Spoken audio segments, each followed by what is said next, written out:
Hey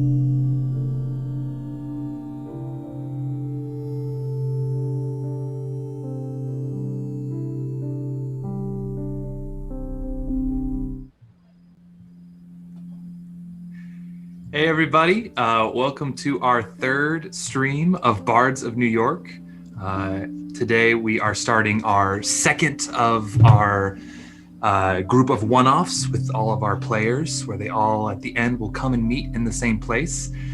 So today we are starting off with our good friend Drew Nowden and his character, and then we'll take a bit of a break, then we'll go over to our to Kyle Knight's character, and then ending the night we will have Hannah's character. Couple points of order before we get started is number one, if you haven't seen, we have our first two episodes on podcast forums and up on YouTube. So if you guys aren't on Twitch or aren't using Twitch or want to listen to it on the go, we have it on podcasts that you guys can go and listen to. We can, I believe we're on Spotify, Apple Podcasts. There's links in all of our socials if you really want to check it out. We also have on YouTube, so spread the word, let people know that those forums to watch and listen are also available. Second, we have now worked some music, some ambiance into our stream, and we just want to give a couple shout outs to the two creators who we are using. First is the Kevin MacLeod. He is just everywhere. He has great music, and we have his links in our description. And also we have Alexander Nakarada. We're using both of their great music. So you kind of hear the ambiance and the music underneath the stream today. That's their music. And so just give them a shout out and thanks for letting us use it. Other than that, Drew, do you have anything you'd like to announce? I don't think I have any announcements. Okay.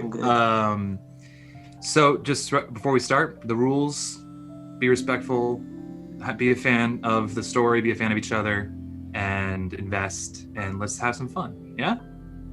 Oh, yeah. Right. Hell yeah. Okay. So, Ryujin, you find yourself camped between two soft hills. You've left Revan about a few months ago. And in that time, you've gone from village to village, just kind of meeting people, talking to people. And in your travels, you found yourself heading south. And currently you are on the hunt of this large wolf who has been stalking the southern part of the countryside of Revan. And it's brought you all the way to the edge of the border. You sit there, sun has just set. The sky is still a little light and dusk, but the cold air is starting to sweep in. Off in the distance, you see this dark cloud hanging over this large crevasse known as the Seraphic Terror. The night's pleasant. You see a few thunderbolts coming out of these dark clouds hitting, and it is ominous, but also beautiful and enticing in many ways. You stop to make camp in tracking this beast, knowing that it is continued south, just breathing in the night air. What do you do?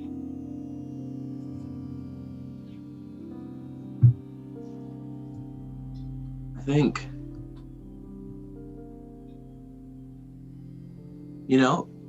we're camping. You said we're camping right now? Yeah, I am camping. You've stopped to make a quick meal.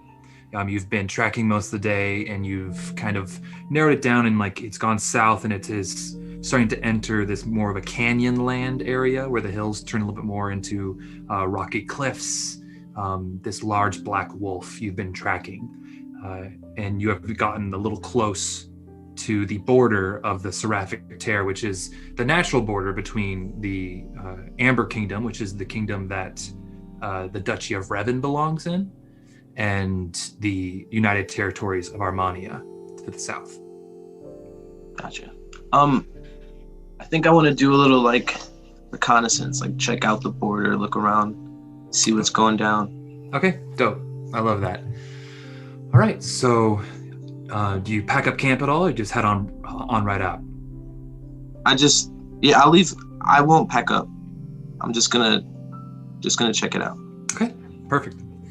So you throw a log on your campfire just to make sure it's still going by the time you get back, and you head on out. Could you roll me? Question: is this more of just like a looking around, or are you trying to track the wolf? I'll say I'm tracking, just to see how far it's traveled and perfect. Then could you roll me a survival check, please? Absolutely. Ryujin's first roll. That would be a 16.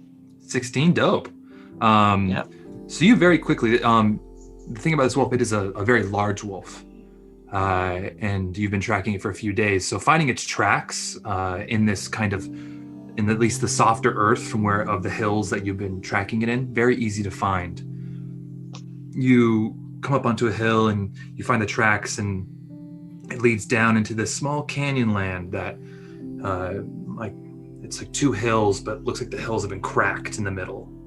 And there's these like rocky outcroppings along the side of it that lead deeper in. And the rocks themselves it's not the normal gray rock or basalt that's more in this area. It's this kind of black sandstone that's jutting out into sharp points and spires.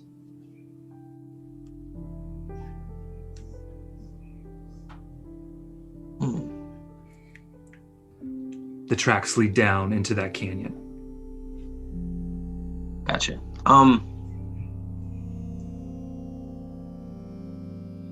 I think, and so the tracks lead here. So I'm thinking the wolf is in this direction, or I'll ask this: can I make a perception check to see if the wolf is close? Absolutely, yeah. Roll me a perception check, my friend. All right. I rolled a 2. So you, with the darkness settled in and you can't really tell. It's hard to spot the wolf with the naked eye. However, you do know the tracks lead down there. So if the wolf, and it doesn't seem like anything has double backed to leave. So the wolf has gone down into this crevasse between these two hills.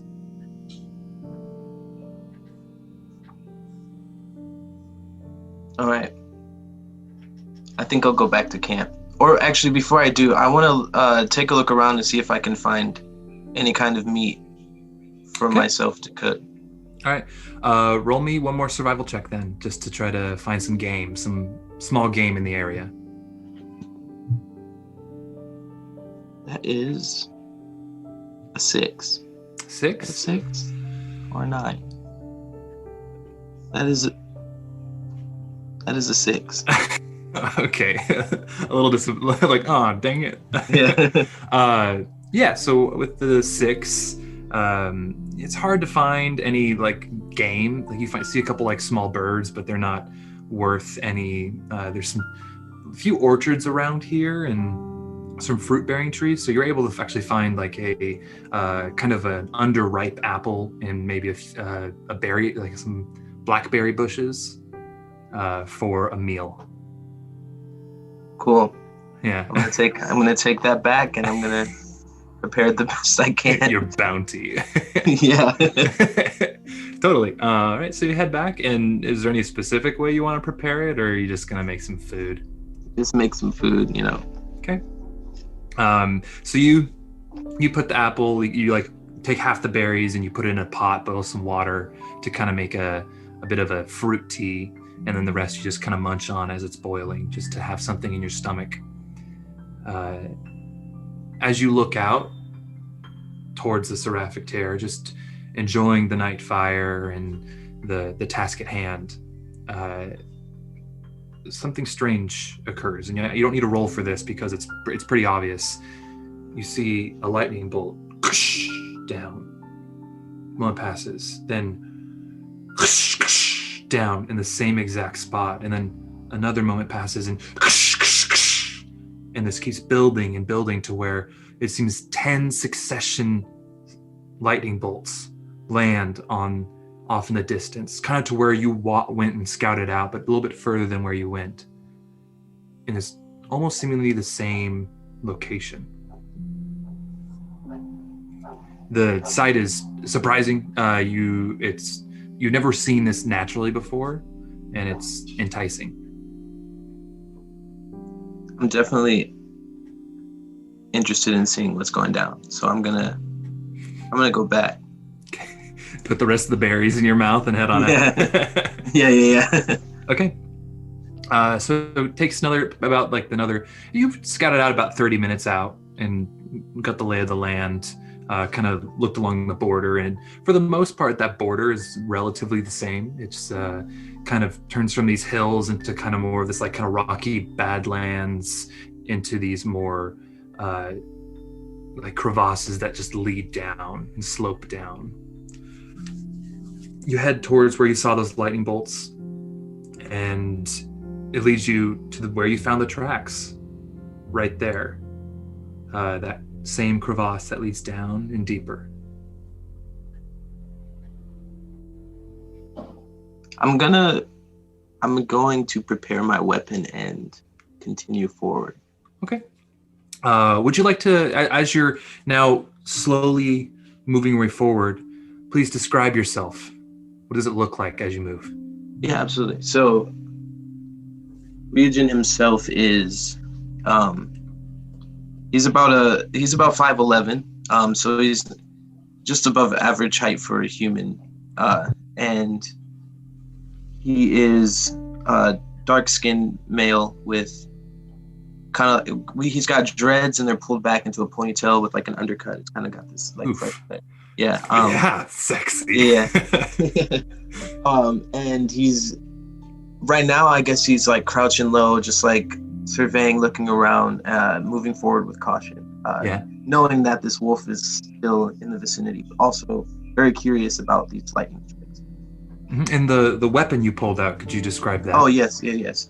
So Ryujin has a double-bladed scimitar, which is this kind of like double-sided weapon that you can kind of like weave and spin around and stuff. Yeah. And this is it's more of an elven weapon of origin. So I think he received it living in Revan and training and whatnot, and he earned his right to achieve this weapon from the scholars. Mm-hmm. Cool. And is it one piece, or does it like detach in any way, or? Yeah, so it's actually two blades that come together and detach. He usually likes to use it as one full blade. Cool. That's awesome. Dope. All right, excellent. So as you move down into this crevasse, are you trying to be a little stealthy, or are you just like most just keeping your eyes peeled? Yeah, I'm working on stealth here. Okay. Roll me a stealth check then, please. Cool. That is a 19, and I have a proficiency. So that's a 23. Ooh, all right. Yeah, so with that 23, you know this land, you're good at moving your way through it, and even if there was something, it wouldn't see you. You kind of just are a step ahead of whatever could be down here. So moving your way from bush to bush to scrub oak, and into the shadows behind these kind of jutting sandstone, you get into this kind of, it's like a circular canyon. One opening on one side, the black sandstone rising up, and in the center you see it almost looks like frozen water coming out in different directions.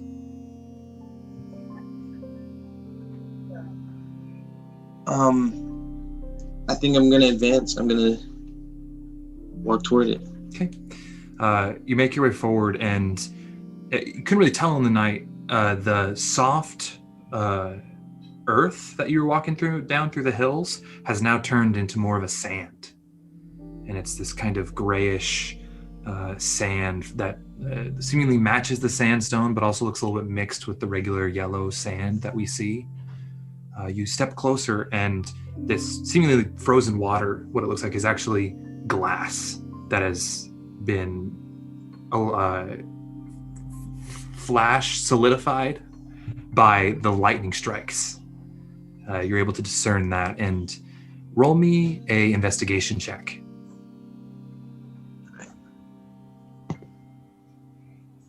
It's a 16. 16.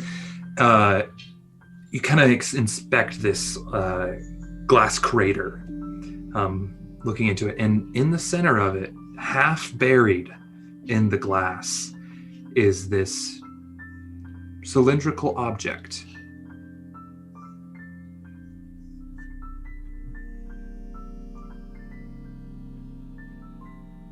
I think I'm gonna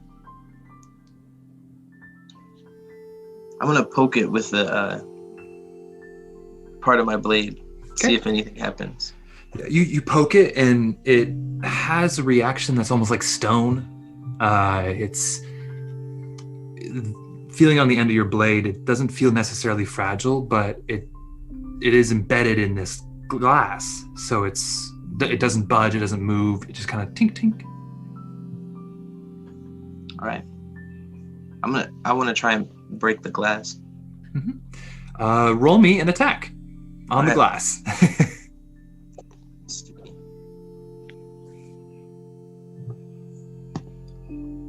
I just rolled a natural 20.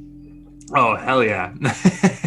Yeah, so with, you just quickly just take, undo them and just kind of very, very methodically and quickly, and just chip away at the glass. And it's pretty brittle, and it's able to break away pretty quickly. It only takes about a minute to dislodge this cylindrical object. And after you finally get all the way around it, breaking the glass, it wobbles a bit. It wobbles just because it's now unstuck. Gotcha. Yeah. I think the Ryujin at this point would investigate by touch, so he's going to pick it up and just explore it. You put your scimitars away, you reach out, you grab it, and it comes up, and it's this egg-shaped rock, seemingly. It's like an iridescent color. As the moonlight from the two full moons in the sky hit it, it gives off this oil on water look, and it's slightly warm to the touch. And if that's from the lightning or something else, it warms your hands as you hold it. It's about you can hold it in one hand, but it fits about in two, about the size of your head, I should say. Yeah. Yeah. He's gonna keep it. I don't think he knows what it is quite yet, but I think he's curious enough to see what it would be. And so he might take it somewhere. So I think he's gonna keep it. Hell yeah. So as you have a little, your backpack, you want to do it, you pop it in, close it up. And as you sling the backpack back around your back, you hear a right behind you. You turn around, and it's that big black wolf standing behind you with its red eyes glaring directly at you. What do you do?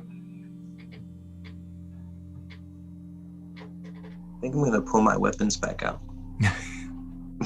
Cool. And it's the first course of action. Okay, you pull your weapons out, and the wolf just kind of starts pacing.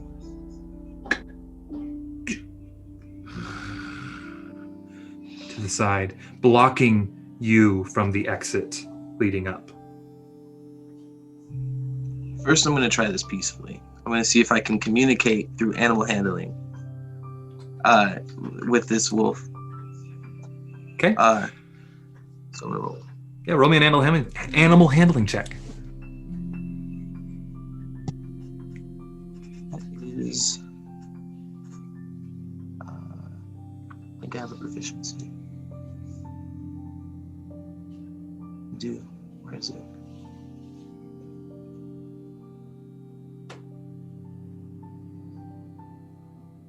Are you on D&D? Yeah, there it is. Yeah. 16. 16? Oh, yeah. So, let's see how... Okay. So you like Jurassic Park, you put your hand out, like, and just kind of like take a stance of authority, but relaxed. You still have your scimitar in one hand out, and you start to pace opposite of the wolf. Just kind of following each other, eyeing each other. And you guys switch places, and the wolf is there by the glass, just looking at you.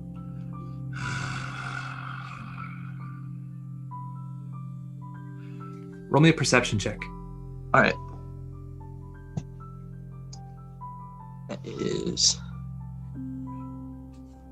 15. 15? Yeah. You see out of the corner of your eye, just kind of back on the other side of past the glass to the left, you see these pups come out of this small cave in the side of the cliff. And they come and they just kind of put their heads out, and you see the big black wolf kind of look towards the pups that are coming out, and then looks towards you and like gets bigger and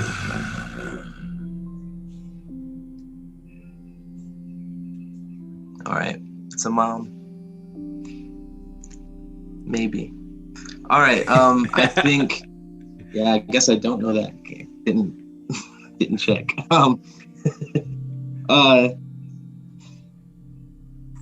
Yeah, I think I'm gonna have to engage because I don't think there's any way. I don't think I'm gonna be able to get away from this one. Also, I've been hunting. I will say you are now. Before with that animal handling check, you guys have switched sides. So you have the exit behind you, and the wolf is with that animal handling check. It's not necessarily an aggressive stance; it's more of a defensive stance. Defensive. Oh, okay. Mm-hmm. Cool. So just giving you all the information, but if you want to get a cool new pelt, I support it. I mean, that's enticing. Yeah, you know what? I think I'm into it. I think I'm gonna engage. All right. Okay. Cool. Roll initiative then, my king. All right. Cool. Oof. I do math. 13. 13? Yeah. All right. Okay, and then Wolf got a 2. So you are about 20 feet away from the wolf. And it's your turn. All right. I think the first thing I'm going to do is use the longbow. All right. And I'm going to knock an arrow. Okay. Just roll an attack.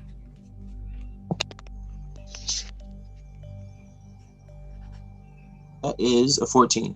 14? That hits. Just hits. Maybe. So as it sticks into the side of the wolf and roll damage. Gets through the thick hide, the matted fur. Give me 1 second.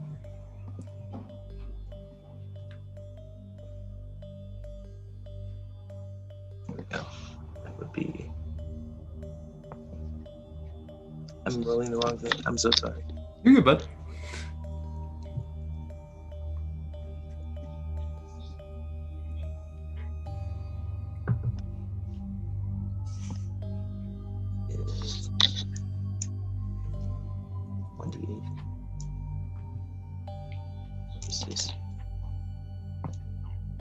So I'm just figuring out. I mess this up every time. Learning a new character. Yeah. Not the wizards you're used to. Right. That is a 4. A 4? Yeah, so yes. And it sticks right into the side of the wolf, and it gives that a quick yelp, but then quickly starts bounding towards you, and it's going to do its attack on you. So it is going to do 2 claw attacks as it kind of comes up and with its claws. A 20 beat your armor class? Yeah, me definitely. All right. Yeah. And so roll 218, so it's going to be 220, so both hit. And didn't do a whole lot of damage. Rolled poorly, so you take a total of 4 damage from this wolf as it kind of and like just like rips into and kind of rips your cloak a little bit, and then just kind of gets up on your neck and just like blood just starts seeping out just a little bit. Now it is up in your grill. Your turn. All right, I'm going for I'm putting the longbow away and I'm switching to the scimitar.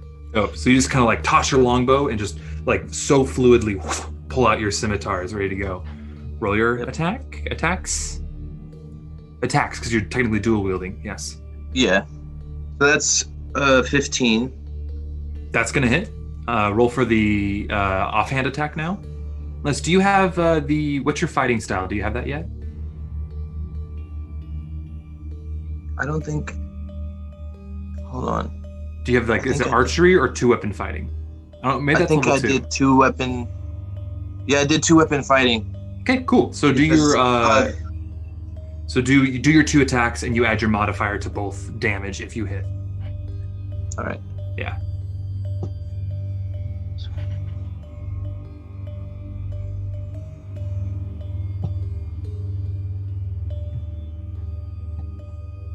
All right, I think that's 12. 12? Yeah. 12 to hit? Oh, sorry. 12 points of damage. 12 points of damage. I'm sorry, I was rolling for each hit, or should I roll for one at a time? Roll for both attacks. Roll for both attacks, because you only rolled for the first attack, so roll for the second attack now, too, just so we can get All right. Yeah, so the first one hits, but let's see what the second one hits. Oh, I added that together. I rolled it twice. Oh, okay. Well, let's see if the second one saying. hits, and if not, we'll just have it. Yeah, sorry. That's my fault. You're good. So You're learning a new character, buddy. My dice. That was a 15. A 15? All right. That hits. Both hits. So let's just say it does the 12 points of damage, so that's now 16. All right. It comes up, and you just like doing 2 deep cuts into the side of this wolf, and it's whimpering, and now it is its turn, and it just kind of like whimpering backs off and just is like afraid of you now. All right. And that's how it spent its turn. Your turn. All right, I'm gonna go in. I'm gonna put my scimitar pieces together. Oh. And I want to go and slash that way. Okay. Roll an attack then. All right. That was a 16. 16? Yeah, you cut into it. Roll for damage. All right. 7. 7? Yeah. With that 7, it's over to you. How do you want to end this? All right. I think what I'm gonna do is, I'm gonna take the scimitar. I'm gonna like twirl it a little bit, and I'm gonna go for the head and decapitate it. Whoa. Okay. Hell yeah. So you just, and the wolf is confused of all the whirling and the damage it just took, and you just bring it down, find the opening, and the wolf just falls, and the head just on the ground. Oh yeah. Mm-hmm. Combat's over. You look at this large beast. It's one of the bigger wolves you've seen in the area, and actually, you were given a bounty to kill it because it's been terrorizing some livestock. Just over to the left, where you saw those pups come out, you see them just cowering in the corner, afraid. I'm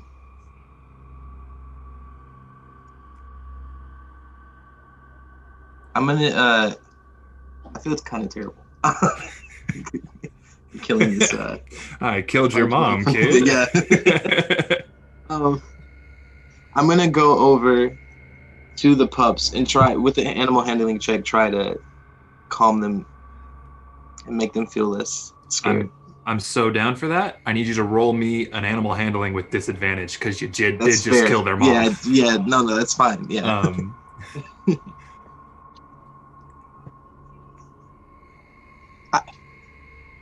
Crit I fail. just rolled a natural 20 again. 2 natural 20s? That's the second one. That was the second one. Wait, so you rolled 2 natural 20s on disadvantage? Oh no, this is sorry. Sorry. No, Okay, all right. you're right. Oh, and that was a 19. So the second one was a 19. Oh, okay.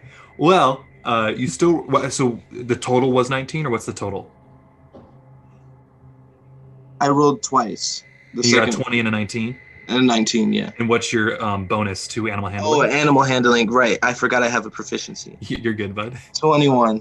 A 21. Oh my god. Yeah. So you see these scared little pups. There's 3 of them. There's 2 black and 1 gray pup. Seemingly only like maybe 6 to 8 weeks old.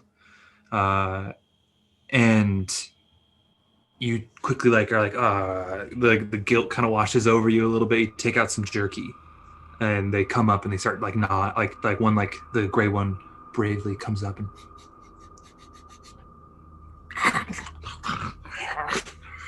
and starts biting at it. And then seeing the gray one go, the 2 black ones come up and they are like looking at you for more jerky. They're seemingly pretty hungry. Yeah. I wonder if I could bring these pups with me and sell them or something. I think I want to try that. I want to keep them for now. Okay. So how are you going to transport them? I guess my bag is full, so. Mm-hmm. I will say you do have your cloak, which you could kind of just throw them in like a sack, and just kind of like bound, like do the cloak up and have them over your shoulder. I think that's what I'll do. You're like the child snatcher from Chitty Chitty Bang Bang. I love it. And take the children. Yeah, I love it. Okay, so you're able to you throw some jerky into the cloak. Taking it off, the cold air kind of gets to you, but you're still kind of hot from that fight. So you kind of coax them into the cloak and you do them up, and they seem to be a little afraid at first and move around, but at a certain point they relax and they're just kind of in it. Definitely nervous, but they're in the cloak. Incredible. Mm-hmm. Yeah, I think I'm gonna make my way back to camp. Okay. And do you bring the big dead she-wolf with you? Yes. Okay. You make your way back to camp. You, after it takes a little bit longer to get there because you're dragging the big heavy wolf carcass with you. The fire has died down a little bit, just a small flame and some embers, and it's now you're a little tired, but you have completed your task. And you have 3 new wolf pups and a mysterious egg-shaped rock. Incredible. Everything I ever dreamed. Really? I think at this point, before resting or anything, I think I want to skin the wolf. Okay. So you take your time. You skin but it. I want to make sure the pups are asleep first. I want to put that out there so they don't see this going on. Okay, just as you take them out to roll the animal handling, take care of the pups, can just to see, like, you did just kill their mom and drag them in a sack. You did give them jerky, but you also dragged them around in a sack. Roll me another animal handling just to see how long it takes for you to calm them down. All right. That is a 15. 15? Yes. With the 15, it takes you about 30 minutes to get the pups out, feed them a little bit, relax them, and you make kind of a small, out of sticks and branches, you kind of weave them together to make this small pen for them to exist in against this rock, so they won't just start wandering. And then you go to start skinning the she-wolf. I'll say it is a bigger wolf. you only get about, because of the decapitation, you only get about a 3/4 of the hide. But it is very big, so let's just say you have one whole wolf pelt. And then a severed wolf head. Do you have the pelts? Do you want anything else from the wolf, or? I think I want to keep some of the meat because I didn't fare so well in the hunting earlier. So. Okay, absolutely. So you know how to dress it. You're able to gut it, take the meat that you know is the most palatable on these buys. They're a little with this. It's so muscly. It's a little tough. Yeah. But you're able to kind of find the more fatty parts and have that, and you cure it, put in some salt, put it in your bag for later, and yeah. Okay. Anything you want to do tonight before you retire? I think that's it. Okay. So, part one of this is done. We're going to do a slight time jump, a couple weeks in the future. So you have gone to the village where you got that job, returned the wolf pelts, or the wolf head, I would say, unless you want to keep it as proof. Did you keep the wolf pelt? Did you sell it, I kept the wolf head for the proof of killing the wolf for the. Mm-hmm. And did you give it to him, or just like, hey, it's mine now? No, I gave it to him. They can hang it on their wall. Hell yeah. Okay. This mayor who you bring it to, like big fat belly, is just kind of sees it and goes, oh, that's nice. And he pays you 50 gold for your work. Do you try to sell the pups, or do you hold on to them for a little while? I'm gonna try and sell at least the 2 black ones. Okay. Those were the ones that were more afraid of me anyway. So. Okay. Roll me. This is fine. I've never done this before. Roll me a charisma saving throw to just try to like sell these pups. You know. Okay. Like you go to the little like center market area. There's a few people in this little town just like kind of selling some radishes and stuff, and you come with your 3 baby wolves. That's a 14. 14? All right. With that 14, there's one local hunter who you had met previously and had tried to hunt that wolf but failed. Comes up and looks at you and goes, "Yeah, I'll give you 25 gold pieces for one of the black ones." All right. Sure, that's fine.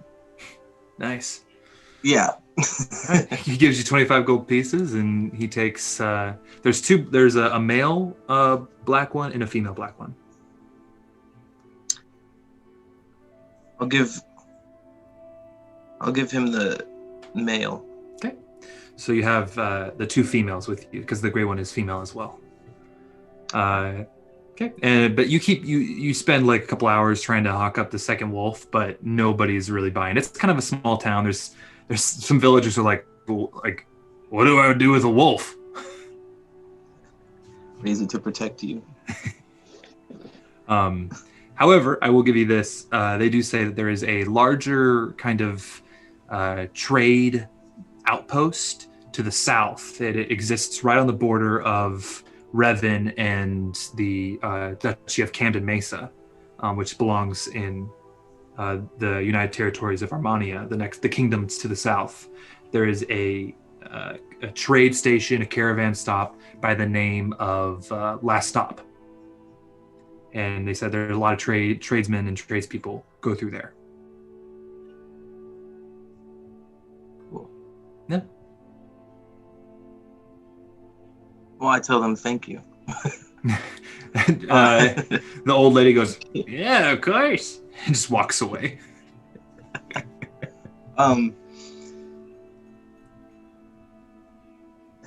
Yeah. I think I want to make my way there then. See if I can. All right. So we're just gonna do a little time jump then. It takes from where you are. It probably takes I would say around a week to get there. It's a good maybe 200, more like 200 miles away. So you get there, and it's this. Most of this town's just one big. It's a big inn right in the center of it, with a few kind of houses and a stable, small blacksmith. Just it's like for like horseshoes and stuff. But it is bustling because there is a caravan in town, and then there is this caravan is pretty large. There's a lot of individuals who exist. There's a rug seller. There's a person who seems to have exotic pets there, and just kind of anything you can think of. There's these covered wagons covered it, and they're ready to make the trip down south through the canyons to Camden Mesa. Yeah. I'm gonna head over to the exotic pet person. Yeah, so you head over to this one elf. Has this kind of short, swept back red hair, ears kind of come up and just droop just a little bit older in years, bit of scruff. He turns around and just sees you with the 2 wolf pups in your arms, and takes a peek and goes, "Hey, what are you doing with those?" Well, what's your name, sir? Oh, my name's Duncan. Nice to meet you. Animal seller. Nice to meet you, Duncan. I'm Ryujin, and I have these pups here. I was wondering if you wanted to buy one off of me or something. I mean, yeah, the kind of like gets a little closer and looks at the 2 pups and says, "Hey, a little skinny, but they seem to be pretty healthy. And I'll give you, I think a fair price would be about 40 gold pieces for each." All right. Well, I'll give you the black one. All right. Yeah, sure. Have you ever taken care of an animal like that before? I haven't. No, I haven't. All right. How about, can we work a little deal? I'll get you, I have a harness and a lead, and a training whistle that I can get you. Let's say I'll give you 35 for the wolf, and I'll also throw in those things with you as well. Sounds like a deal to me. All right. Well, let me just get everything, and I'll grab you the stuff. He counts out the 35 gold pieces, hands you a small little pouch of it. So add 35 gold pieces to your gold. And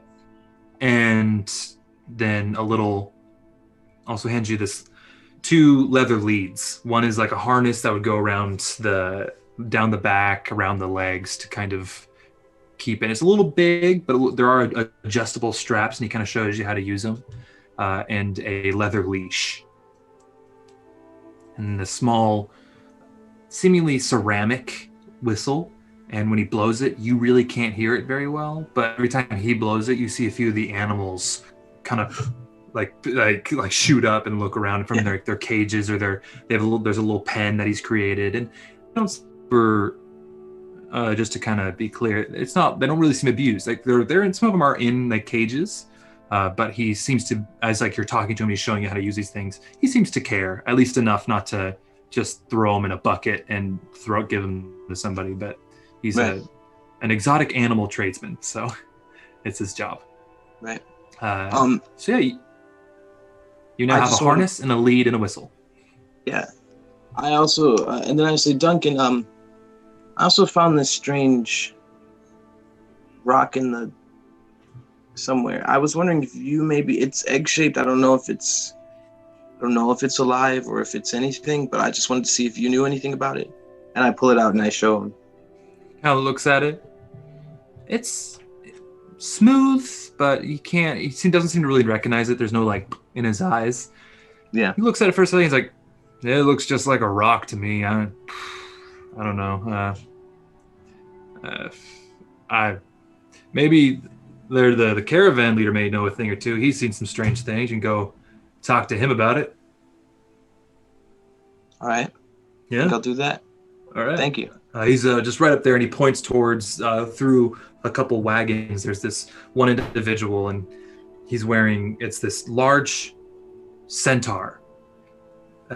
Comes up, has kind of a longer face, this blonde, kind of wavy hair, and just like very kind of droopy eyes, and just kind of looking around. On it, you see on the centaur wearing leather armor up top, and strapped to him is this large rifle across his back, and another firearm on his hip, where his human torso meets the horse torso or whole horse body of the centaur. And that's Modell. He's the caravan leader. He could probably maybe answer a few questions for you. I'm not sure. Well, thank you, Duncan. Also, thanks for the tips on how to take care of this wolf pup. Yeah, and very nice of you. Yeah, just make sure a positive reinforcement is always important when you're training. Good to know. Yep, and see you around. All right. Yeah. Yeah. So I head over to Modell. Is that his name? Yeah, Modell. Yeah. So you walk up you see this centaur talking to somebody, and he says, "Yeah, just go over there." And he just kind of like flips his like centaur hair in the wind a little bit, and sees you coming up, and just kind of looks at you and gives a little like smile at you. And I go, "Are you Modell, sir?" Oh, yeah, man. Who sent you? Oh yeah, I just met Duncan. And I was asking him about a couple of things, and he said that you might have some answers for me. Oh, all right. Well, I'm happy to oblige, my dude. How can I help you?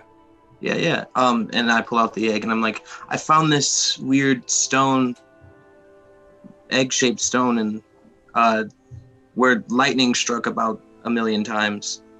And I was curious to know if you knew anything about this, if it was special at all, or if it's just a rock.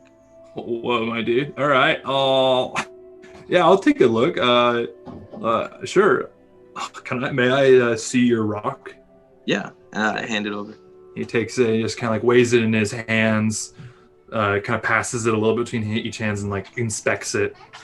He takes a piece, like, my dude, I'm not too sure what it is. I think if the closest place you may find somebody who may know what it is in Camden Mesa.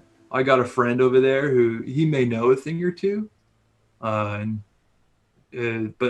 sorry, man, I've seen some weird stuff, but more like just like just looks like a pretty rock to me, my guy. All right. So are you heading down with the caravan? Might as well. Sure. All right. Okay, my dude. He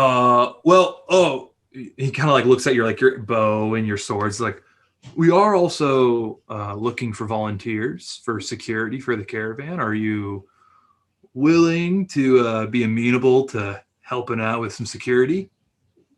Sure. Yeah. Does it pay? Yeah. Well, we'll pay you about 5 gold pieces for every day of travel, and the trip down to Camden Mesa is about approximately like 10 days. All right. Yeah, I think that's feasible. All right. Well, we ship out tomorrow morning. Of course, we're not on actual ships, my dude, but you get it, right? Yeah. All right. Yeah. Yeah. He just kind of shakes his hair. His hair always kind of falls into the front of his face, and just kind of like shakes it back. He's like, all right. Well, you'll be in the front with me, the front of the caravan with me. But other than that, my dude, just kind of hang out and keep an eye out for like any danger on the caravan. It's a pretty easy job. Yeah, I think I can do that. Okay, my dude. Well, I'll see you in the morning, dude. See you then. All right. Righteous.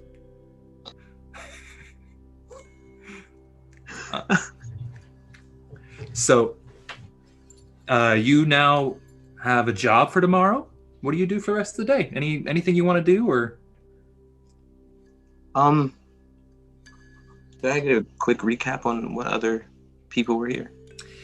Yeah, for the most part, there's a rug seller. The one that like he just has a couple rugs laid out around his. It's easy to see because there's a bunch of rugs laid out around his covered wagon.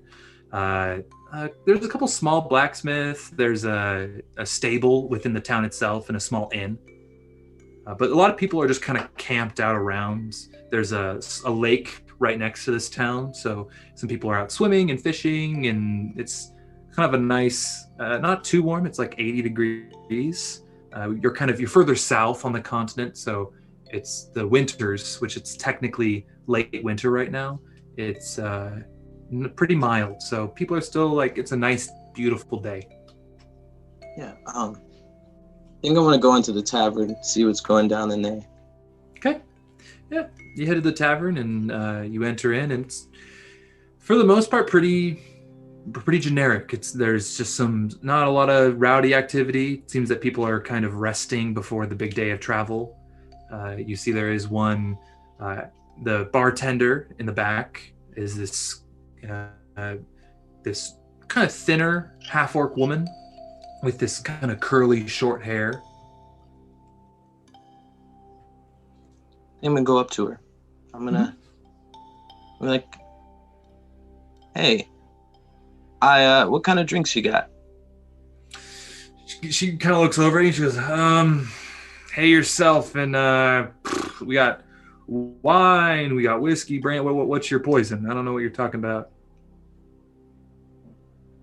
Well, I mean, as long as it's not poison, I'm down with anything. We'll go with the brown liquor. Let's do the whiskey. All right, cool. All right, we got some Shambhala Scotch, which is a little pricey, but it's pretty good. And then there's some. We just got a couple barrels of whiskey that we just untapped from Vargerheim, which is a long way, but it's pretty nice. Or you can just have the house stuff, which is just made over there in Marvelhold. The second choice. The Vargerheim whiskey? All right. That's 1 silver piece for a dram. All right. And she goes, takes, there's this like kind of bottle that she takes out, just pours it, puts it down in front of you as well, and like moves the dram over to you. And she says, all right, anything else? Yeah, I was wondering, could you tell me anything about Camden Mesa? Yeah. Anything special? Well, only been there a couple times, but what would you like to know? I mean, what kind of, is there anything dangerous going on down there? Anything wrong that happens? I mean, I don't know too much, but it's a pretty big city. It's got there's a dark underbelly of it. I understand that. They call it I would think if you would want to get mixed up in there, I'd say, or don't want to get mixed up in there, I'd say keep a distance from the mud pits. That's seems to be the hotbed of it. But really, it's kind of a city of industry. There's a lot of cool. It's where the League of Widgetists exists. It's have you heard of them? I haven't. What's that? They're mostly kind of kooky, like nerds. Really, they just they like to invent things and create things to try to make things easier. And they all kind of congregate there at Camden Mesa. So there's lots of machinery. They got these moving stairs, and they even said they're trying to make this like almost like an underground trolley system. It seems like an interesting city. It's kind of far-fetched and a little too crazy for me, but it seems that the Doge seems happy to help everybody out there and support those things. And it's a big city, so it has big city problems, but it doesn't sound too bad. Yeah. Do you think it'd be easy to blend in or anything? Oh yeah, there's lots of folks down there. I mean, I don't know where else you've been in your life, but it's kind of the melting pot of Cordia. If you don't know where you should go, maybe go down to Camden Mesa. And if you don't like it, try to find somewhere else. Well, thank you. Yeah, sure. do you want me to leave the bottle, or are you good? Yeah, go ahead, leave the bottle. All right. Well, then you're gonna have to cough up another gold piece. All right. All right. Takes it. Says, "All right. Well, have a nice day." And your name was? Oh yeah, my name's Ryujin. Nice to meet you, Ryujin. I'm Marta. Nice to meet you, Marta. Yeah. She walks away. I'm gonna pack up the bottle. I'm gonna put it away. Okay. Just wanted to keep the bottle for the road. Stick the cork in it. Yeah. We're going to fast forward now. So the caravan leads off. You meet with Modell, and the first few days passed on the trip. It's pretty simple. You're going kind of following along a river. The grassy area of Revan quickly changes to more dry lands with some scrub oak and slight hills. And then after about the fourth day, you see the canyons appear in the distance. They're these tall red canyons, and you see the road, this ravine, leads right down into it. It's different than the Seraphic Tear, which you can always kind of see the dark, ominous gloom to the west.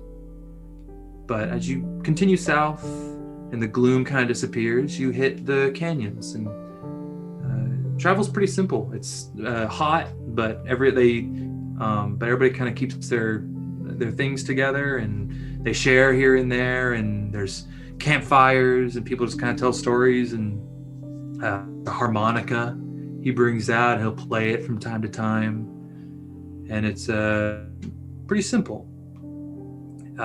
On the seventh day, 3 days till you reach Camden Mesa, Modell calls for a halt of the caravan, and he asks you to come to him. Yeah, I go up there. Okay. You reach Modell, and there's a worried look on his face. He's usually a very happy-go-lucky guy. Is there? Yeah. So I look at him. I say, "Any trouble there, Modell?" He goes, "Yeah." Bailey says hi, everybody. Hi, Bailey. He goes, "Yeah. This is always a really tricky part, because if you see up there and he points and you see the ravine kind of turn, we call that over there the Star, and it's where like 5 ravines kind of meet up, and in the past it's been a place where we've had individuals from certain groups like want to come and like steal our stuff. So we're just being a little more cautious, because I just have a feeling in my hooves that something's going on here. So do you see that point right up there?" And he points to your right, up the canyon wall. There's a kind of an outcropping and a large tree that seemed to grow and twist and points out. He goes, "Can you shimmy your way up this cliff and peek out there and tell me if you see anything?"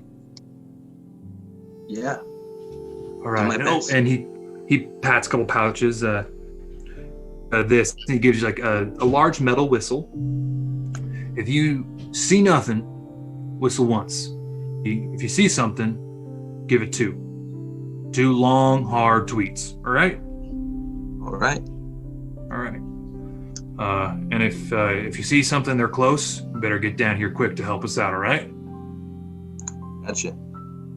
All right, my dude. Godspeed, Chief. So I'm gonna climb up this.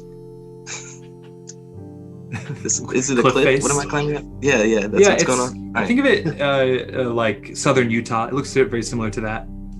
The canyon lands of southern Utah. Looks up, and you can see it's not super. It's like almost approximately 10-foot sections where you can kind of like climb up, get the hand up, stand, and move your way up. So I just need you to roll me a flat out athletics to see how long it takes you to get up here. We love it. We have a proficiency.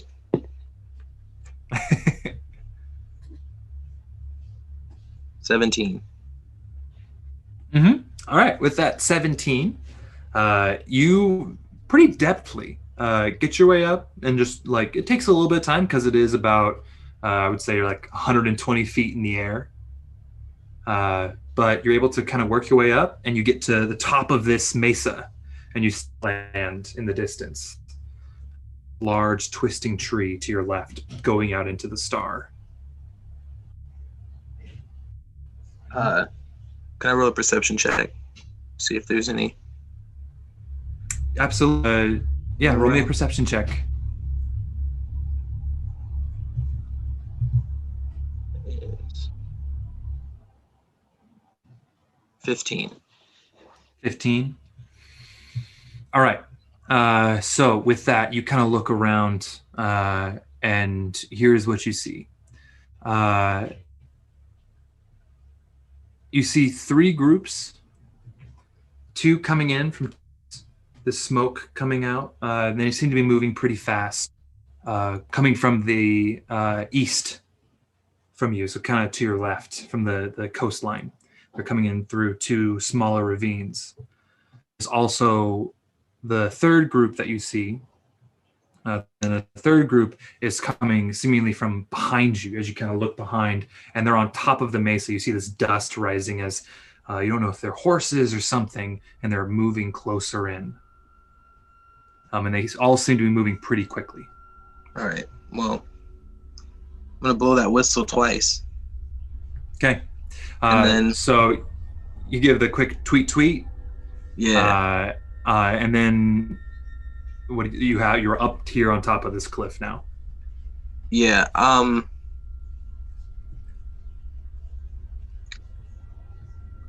You said get down fast, but I also have long range weapons, so no, I'm gonna get down. I'm gonna try and scale this wall faster than I did going up. Okay. So roll me another athletics check, and since you're going down and you've done it before, you kind of know where to go. Roll with advantage. All right.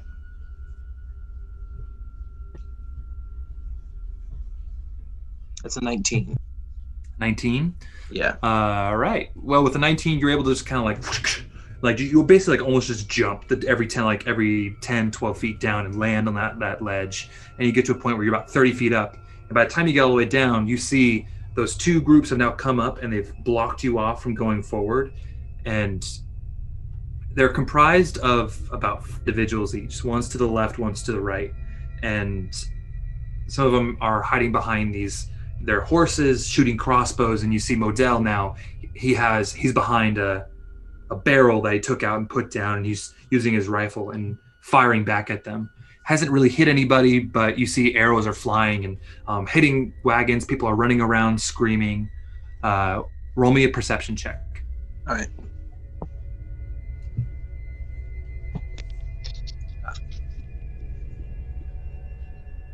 That was a 1. 1? Okay. Yeah. So you see, the only thing you see is there's 3, your section that you're in charge of have 3 different covered wagons. Did you crit fail or did you? No, yeah, I rolled a 1. Oh, you crit failed. Okay. Yeah. Okay. Well, you know you have the front area to protect. You know there's 3 wagons. Other than that, you just see like the 2 groups of dudes. There's a lot of dust in the air, and you can't see anything really. So you either have to reposition to try to get somewhere, and you kind of lose your upper advantage, or you engage in melee combat. I'm gonna engage and hope for the best. Okay. And just so you know, you've had a long rest since your fight with the wolf, like a few of them. Incredible. So your hit points are back and everything. Okay, cool. You run to the closest one, which is the group to the right of you, and you get up and you see that there are. It consists of 1 kind of larger half-orc character, and then 3 or 4 halfling characters, and they're all just kind of like either throwing these little fire bombs into the thing, or they are just shooting. But none of them seem to be charging into the caravan.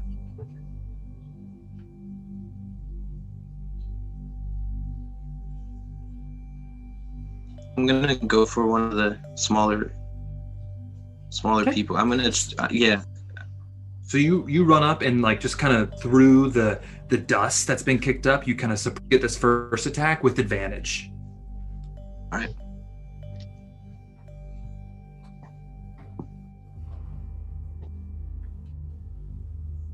$18. 18, you've absolutely hit. A roll for damage. Yes.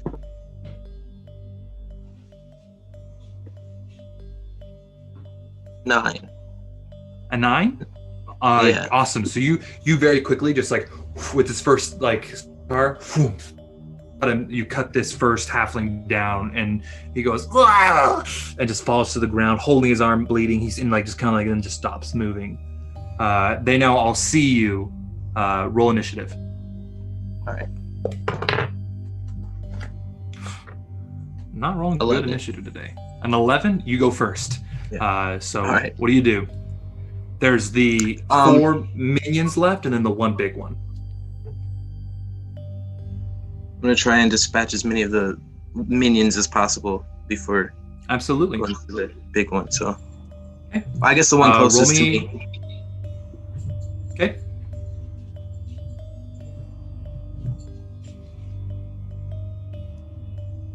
That is a 12. A 12? All right. So with that 12, you again, that hits. I'm sorry, I was thought that was damage. You hit with the 12. Yeah. Eh. 11. An 11? All right, with that 11, you also cut the second one down. And you're using your scimitars, right? Yeah. So you have your second scimitar now to hit the other one that's like kind of to the right of you. All right.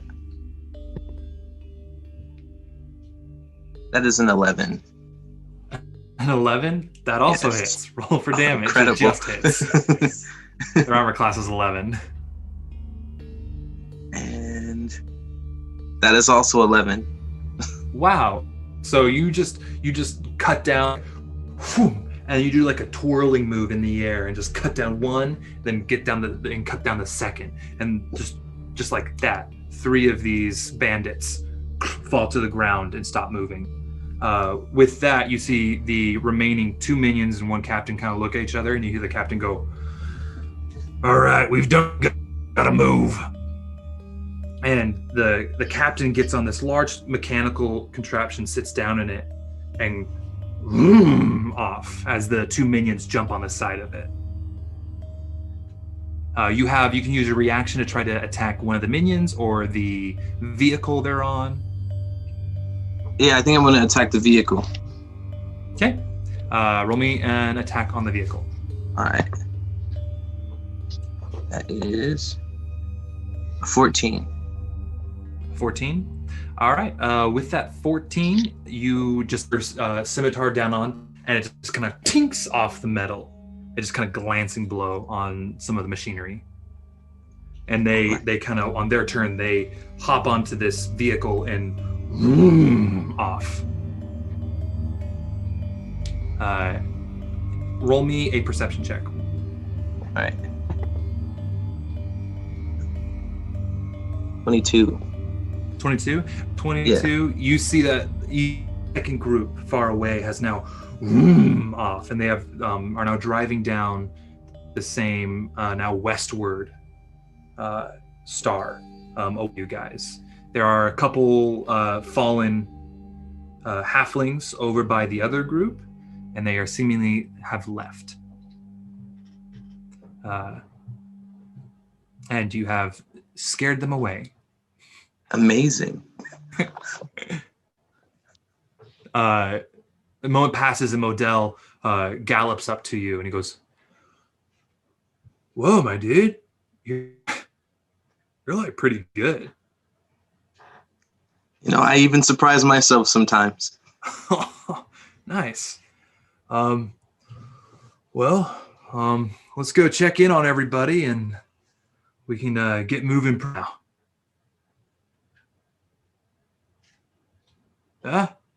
Yeah. All right. Cool. So So you guys go in and you check on people. Actually, no lives were lost. There's been a couple people who had a few crossbow wounds, like bolts in some arms or a couple in some abdomens or in like a shoulder, but all pretty easily healed and taken care of. Now to fast forward just a little bit more. The next 3 days are very quiet. You and Modell like get to know each other. He grew up in the island nation of Redan, and he came here because he just kind of wanted to see some new territory and kind of fell in love with these canyons, so decided to become a caravan guide. And as you're walking, he goes, "So, where are you from, my dude?" Yeah, I'm from Revan. I actually was, I grew up in a repository, and basically, I didn't know my parents growing up, but the people who raised me were pretty great people, and I saw a lot of, or basically what we did was a lot of talking to the dead. Well, I didn't do a lot of it. I watched a lot of it, but and a lot of what the places, and they were gathering information from the dead, and so a lot of the places and people that they saw, I was interested also in exploring. So this is why I'm traveling and picking up jobs on the way. I just want to explore and see the world, and maybe even find out who my parents are at some point. But oh yeah, hey, that is like the eternal question. Like who am I from? Where do I? Yeah. I think that's pretty cool, dude. Most people like they leave their homes because of something tragic happened, but you just wanted to go and experience the world. Yeah. Like that's pretty cool, my guy. I'm a huge fan of that. Well, it's nice knowing you, Ryujin. That's pretty cool. Yeah. Good. Well, if you ever need any other help in the future, I'm always willing to explore and travel and be security. Oh, hell yeah. I do have that in mind. I have a question for you. I have the friend I'm talking about. I know that he is trying to get some talented individuals together. He actually tried to recruit me, but I have to the caravan. So he could offer you some jobs. And I know he's looking into some. He's a pretty smart dude, so he could probably help you out with. Yeah. All right. Well, when we get to Camden Mesa, I'll introduce you. We'll get like some beers together, and we'll just kind of talk it over. Yeah, bro. Right. Okay. Well, everybody, Bailey says hi. Bailey says hi. Buddy, go ahead. For those at home, Bailey's my dog, and he's a really sweet boy. He just likes to talk. This boy. He goes, yeah. So I'll introduce you, and we'll see what's going on. All right, let's do it. All right. I came to Mesa then. All right. So as you guys continue to just kind of walk together down these canyons, the camera pans up and you see Camden Mesa in the distance. And that is your one shot. Amazing. All right. So everybody at home, we're going to take a quick 10 minutes to kind of reset. And well, awesome, Drew. Thank you for doing yours. I'm a huge fan of Ryujin. Can't wait for more. So exciting. And we will be back in 10 minutes, and we will be starting with Ember of the Forgotten Fire, also known as Kyle Knight.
Hey everybody, welcome back.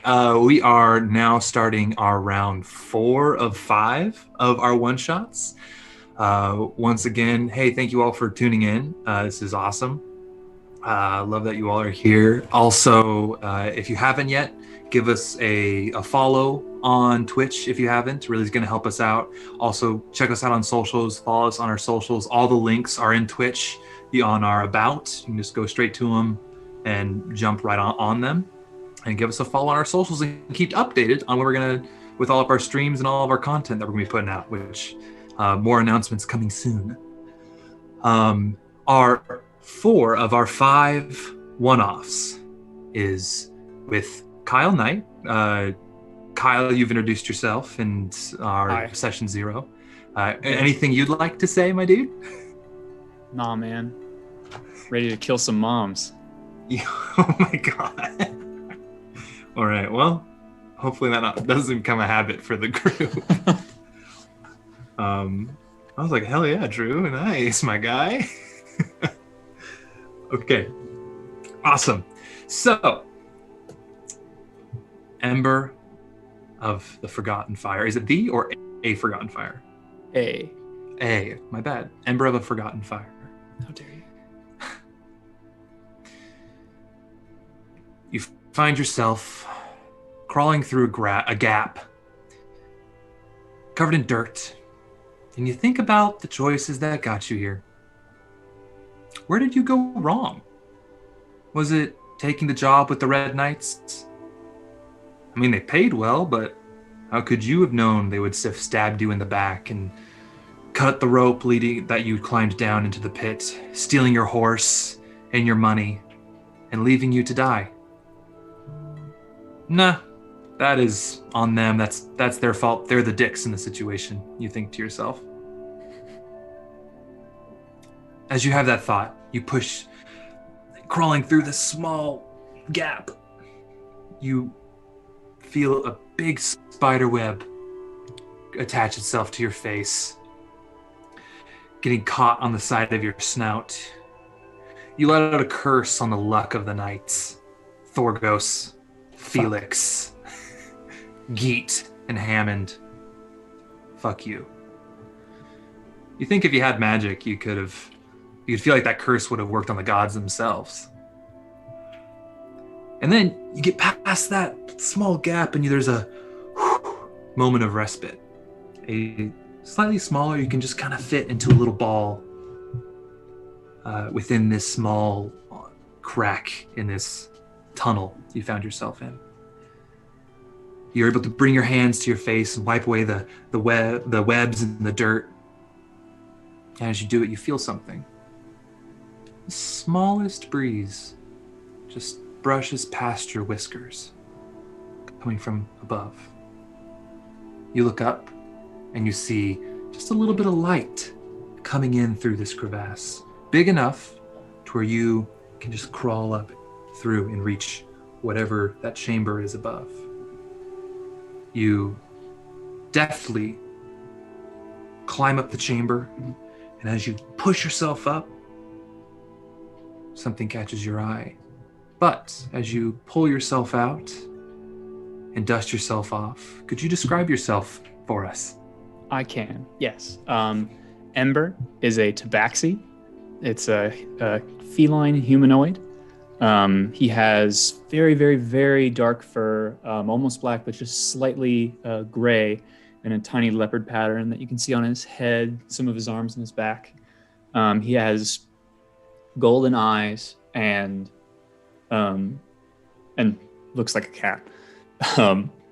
And he wears relatively, they're dirty right now, but he wears relatively fine clothes for the amount of wealth that he actually possesses. He has fairly simple leather armor, and then over that is an overcoat that goes down about calf length. It's deep purple and has tiny little gold stitching on the edges of it.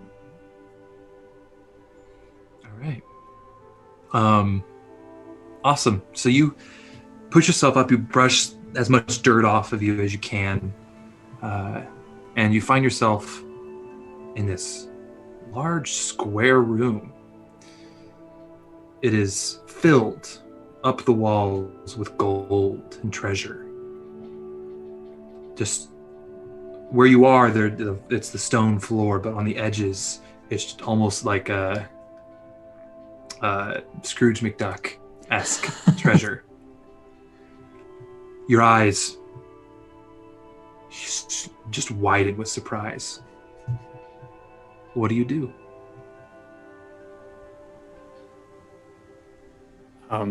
I kind of walk carefully, slowly over to one of the piles of gold and just kind of like put my paw on it very gently.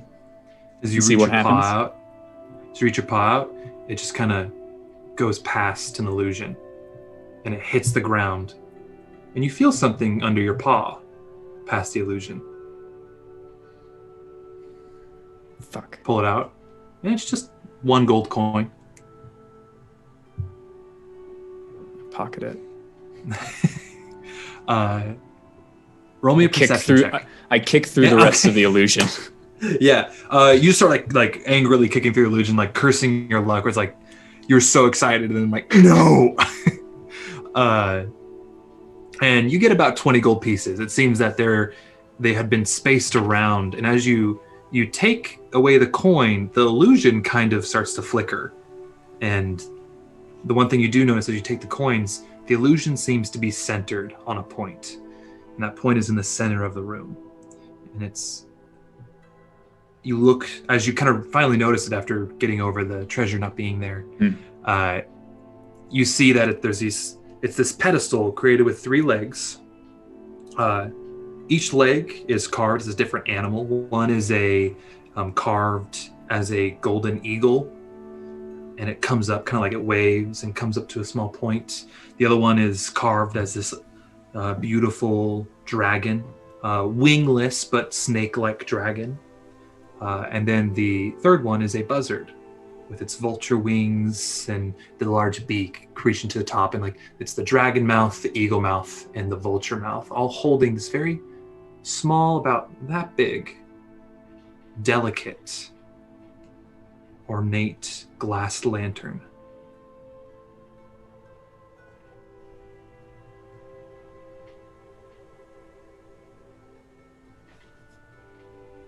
I'd reach my claw out and just kind of like, ding. Yeah, you touch it with your claw and just ding. It's made of glass, and it is real. Good. I take it. Okay. You reach your paw out, wrap your... Take it. you reach your paw out and grab it, and as you reach your hand and your paw touches it, you get sucked into the lantern. And that feeling of jumping off a cliff or a bridge or just falling hits you, and you're suddenly standing in this room. And I would like you to describe the perfect room for Ember. Oh, it has it's probably circular. It has a nice fire right in the middle, and then like tiers of couches with a bunch of pillows, and then the back row is like covered in like different buffet foods and fineries. Awesome. Yeah, so you find yourself like in this very comfortable room. And the one thing that catches your eye is a beautiful woman laying out on one of the couches. She has blue skin. She's wearing these white, and it's like a mixture of white, light blue, and dark blue, maybe in a little bit of purple silks, just all kind of flowing together. And she just lounges and she's eating these grapes. You see her, you guys lock eyes. She takes a peek around and looks around the room. She goes, "Honey, I like your tastes. It's been a while since somebody has touched my lamp." What's your name? Ember. All right, Ember. And how did you get here? I'm gonna stop you right there. What the fuck is happening? Oh, well, you have rubbed my lamp. And now it could be our lamp. If you are amenable to it, would you like to... Like a roommate situation or sublet? No, darling. It's more of like a sugar mama situation. Ah. Not in that sense. I'm gonna be clear. Not in that sense. No, yeah, totally. Makes sense. But let's say that long ago I had another person touch my lamp, and we created a nice working relationship, and all that gold and treasure you saw out there, that was once mine. Well, technically it still is mine, but it's been taken from me since. Now, I have somebody else to help retrieve our treasure. Ah, I understand. Mm-hmm. Okay. Now, may I ask a question now? Sure. Only fair. How did you get here? How did you come in contact with my lamp?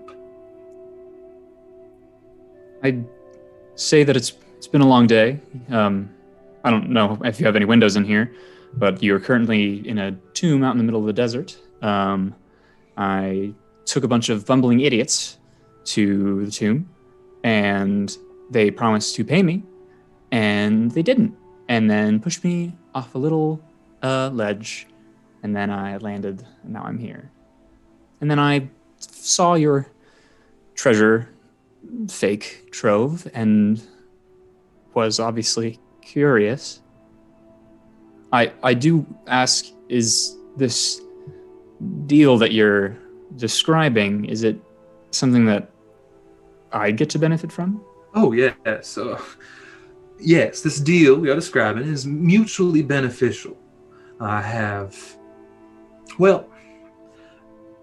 putting the cart in front of the horse, so that does sound like a bad day. I am sorry you've had such a hard day. Would you like some iced tea?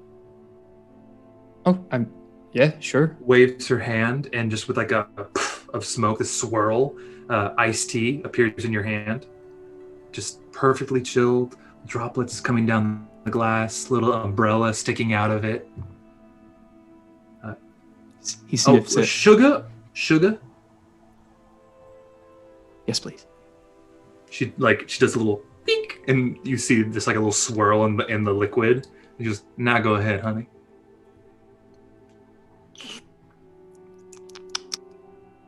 Quenches the thirst, don't it? It is a liquid.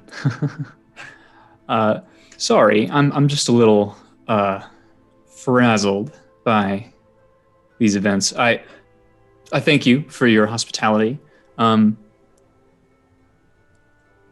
not exactly the type of person that wants to be like controlled or dominated or anything like that. So. Yes. Well, I understand, and thank you for letting me know what your boundaries are. It is not so much control. Think of it as a quid pro quo, you know. And I will, first of all, if you wish, first off, there's a little survey I want you to take just so I can get to know you a little bit better. But I will get you out of this hole in the ground that my lamp has been in. You take the lamp with you, and I will give you abilities that can make everyone as envious as ever of you. But in order for you to achieve these abilities, you gotta do a little bit for me. There are a few items I would have you collect for me and maybe just throw something interesting my way. I have gold and platinum and all that, unless it's a whole mountain of it. I'm not super interested in anymore. It's more of the other things that interest me. So like antiquities and you could say I'm creating some fantabulous menagerie. Great. Yeah. So, and of course, if you own it, that sort of means we own it. You could still use these things that you find from time to time, but I would just be the keeper of that menagerie. You understand? Like a pimp of valuables? No. Now that's just crass, darling. No, it's more of a You're the one curator. Sorry. Yeah. Okay. It's more of a curator, like in a beautiful, opulent museum. Right. Are there specific things that you want me to go for, or are you just saying like there's like generally things that you want? Because I don't know exactly how much I'm going to be able to travel around everywhere. And Hold up, honey. The answer's yes to both. But first, are you willing to take a little survey so we can get to know each other more, and then I can probably better answer that question for you? Sure. I guess. All right. Well, go ahead and take a few steps back now. I'm going to be doing some houage and stuff. I take a step back. All right. She waves her hands, and that same like kind of bluish white swirl of air and particles appears, and these 3 illusions appear in front of you. One is this elven woman, dark skin, hair tied in these elaborate braids, and a crown rests upon her head, with these sashes and these opulent colors. The next person, a human man, he has a large kind of book in his hands, writing things down. He is counting in his head. You see him like in that illusion, he's like counting things, writing things down, like keeping a ledger, wearing these like big poofy sleeves, this like fun poofy hat, and these poofy pants. Think like a Renaissance, like Harlequin type thing, like those kind of poofy pants.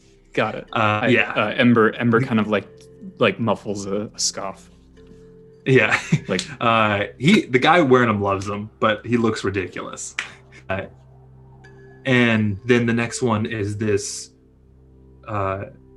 non-binary individual just standing there in these elaborate robes that just kind of flow in together, and just very peaceful, but an intelligent look on their face. what is their like perceived species, race? Human as well. Ah, cool. Mm-hmm. Got it. Now, you have in front of you a monarch, points towards the elven woman, a merchant, the man with the ledger, and a mage. This is not a test, just to be clear. It's more of a survey. Who do you believe is richer? And why? I'd like to know.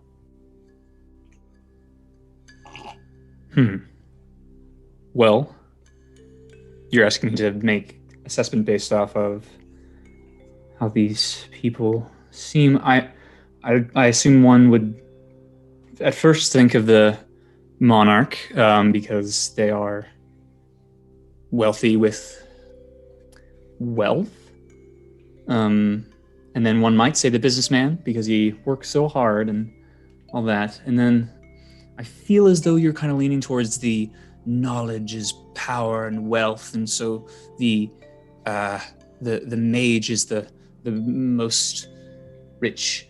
Am I correct in that? Again, this is for you, not for me. I want to get to know you. You are quite charming. I like this. Just tell me what you feel. There's no pressure on this. It's just a getting to know you game. Right. Well, I guess then I have 3 different answers. I would say that the simple answer is the monarch. The slightly creative answer is the businessman. And the most philosophical answer would be the mage. All right. Next part of the survey. Right. Waves her hand. These 3 illusions each reach into their robes. The monarch pulls out this beautiful, ornate dagger that hums with this energy. The businessman pulls out a diamond the size of your fist.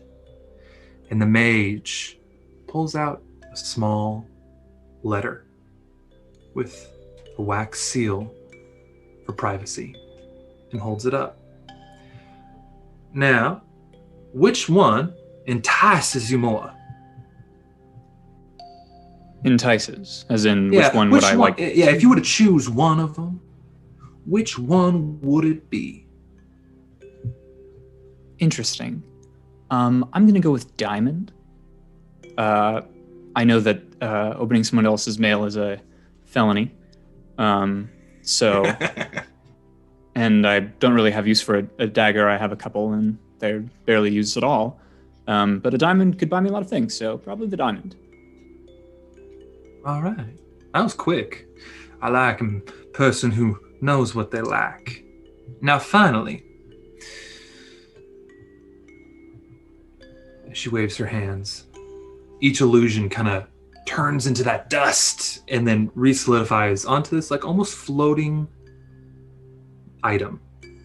The monarch turns into this small box and opens up, and it's these 2 beautiful gold rings with emeralds inlaid within it. The monarch, not the clothes that, not the merchant, I mean, was not the clothes that he was wearing, but just these lavish silk robes appear and just kind of floating almost like on a mannequin. And it's these just very opulent, luxurious robes. And then the mage turns into this, like this just table of beautiful food.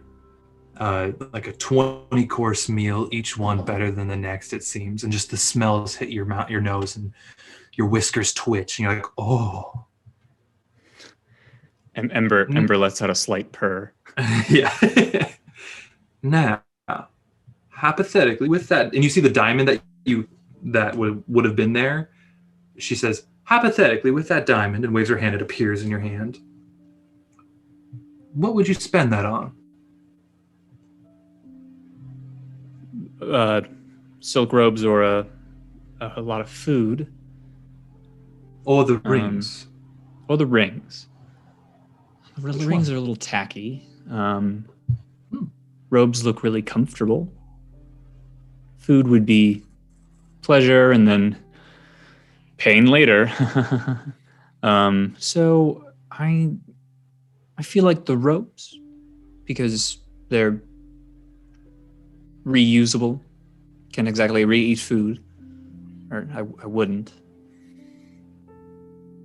That is a very prudent answer. All right. Thank you. Well, I felt like I got to know you a little bit better right there. Wasn't that fun? Exhilarating. I had a good time. Takes a bite of a grape. Now, I am pleased to continue this relationship, and, maybe we can build off of it, see where it goes, Seems pretty great. And are there any caveats that I need to be aware of? Any fine print? No specific caveats. It's more of a, like, say if our relationship were to go sour, so does the wellspring of my gifts, so to speak. Do you understand? Loud and clear. All right. Very simple. I'm not like, I don't want you to murder a whole village or something. That's a little too much for little old me. I'm just interested in what you can get me and what I can give you. Well, to be quite honest, this sounds quite amazing. I'm sorry for being a little hesitant at first. Obviously, I've been transported to a place that is a little different than the other place that I was in. And I understand. You are quite striking. And it was just a little much. But this does sound great. Where do I sign? Honey, you make me blush. Well, first of all, we'll get to the signing. It's pretty simple. My first job for you, there are a few items that I'm seeking, 5 in particular, at least right now. They are very unique gemstones. And the first one, I believe, is rather close to our relative position on the planet. Well, all I would say is your first job for us to continue this relationship is to acquire that gemstone and bring it to me. Sounds easy enough. All right. Well, I get little glimpses of the outside through my home here. It is in a town called Camden Wharf, and the people who have it at the moment bear the mark of horns. I can't really tell, but there's a horns involved. That's all I really know. Does that sound like anything that I would know? Roll me a history check. First history check of the game. Oh my god. Oh my god. I'm not proficient in history. That's hilarious. Ooh, that's the wrong time. That's a 15. 15. Solid start. Did we decide where you met the Red Knights? I thought it was already at a place like not too far from where the tomb is. Okay, I think that you probably met them because you're closer to the capital city of Nibu, within the United Territory of Armenia. And they probably met you in a pub, hired you there. So I would say the horns from that city doesn't really give you a really like a jolt of memory. Okay. So yeah. But you do know where Camden Wharf is. It is the port town that is adjacent to Camden Mesa. Because Camden Mesa is about a 15 mile distance from the coast. This little port town popped up for any shipments coming in and then to be shipped up to Camden Mesa. Got it. So that name you recognize with the history check. Okay. As for this crystal, it's a very similar shape, maybe a little bigger, as the lamp that we are currently inside. And yeah, it's within a boathouse in Camden Wharf, and that's all I've been able to glean from my glimpses. All right. I guess I'll go get it. And then do I have to come back here, or do I bring it, or do I eat it? What do I give it to you? You will have, when I get you out of here, you're going to have the lamp with you. It's going to be yours. That's going to be your property. Take care of it. Don't lose it, because you don't only get one, but if you lose it, I'm going to be quite angry with you. Got it. I will not always be here. I have my own dig somewhere else. A lady never tells, though. And I will be here from time to time. If you ever need me, just kind of call for me when you enter this space, because it will be available to you. That's great. Yeah, so if you ever need like a little R&R or something like that, just pop on in, and it's going to be just like how you see it now. minus illustrious lady here. And is that food over there illusion as well, or? It will taste and feel real. However, it doesn't necessarily, unless you bring food in, it's not going to necessarily provide nutrients, from what I understand. So I can live with that. Yeah, so like maybe bring some jerky along just to actually get some protein in you. Stay big, strong, strapping young lad, and you'll be good. I don't know about that, but okay. Yeah. All right. Well, we have an accord. Sure. What? I'm sorry. What is your name? She thinks for a bit. You can call me Amber. And maybe as our relationship continues, maybe you get to know a little bit more about little old me. Great. Okay, Amber. I'll go get the crystal. Up. It's sealed with a kiss, darling.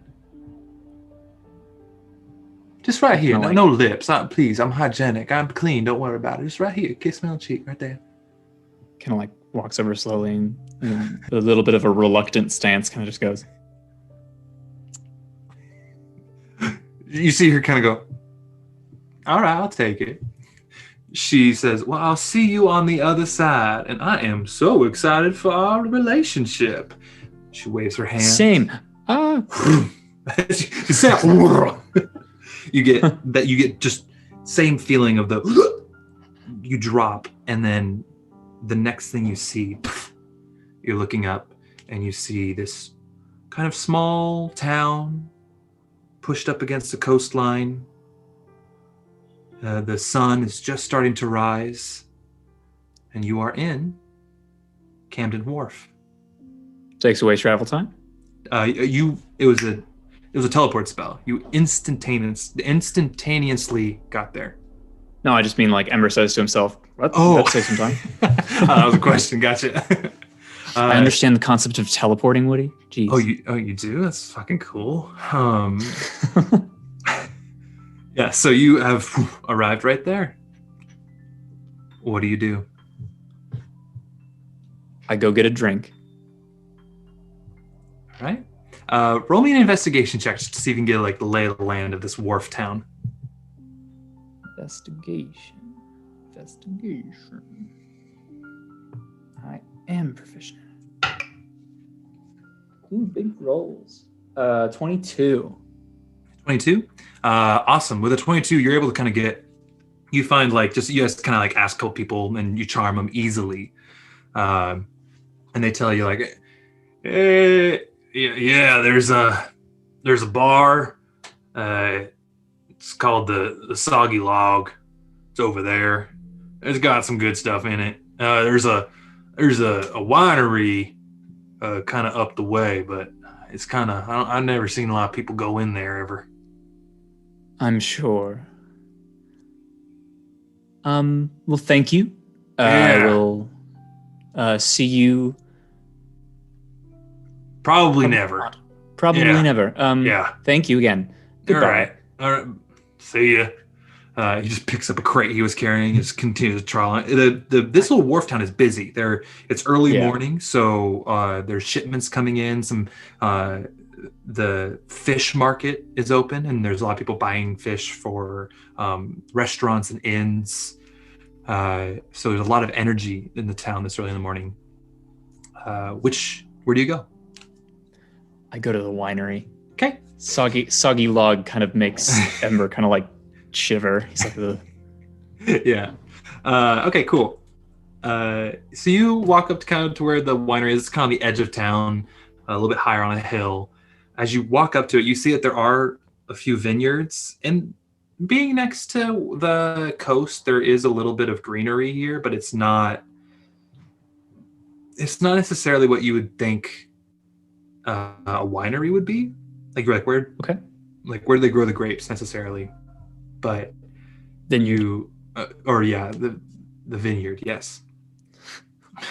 You enter into this winery. There's this large kind of square room with these two large oak barrels.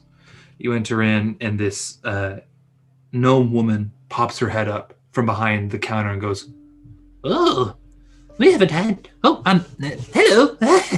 Oh, what can I do for you? Oh, well, I was told that this place has some fine wine to drink. Yes. What is your name, ma'am? Oh, my name is Matilda. I am the manager.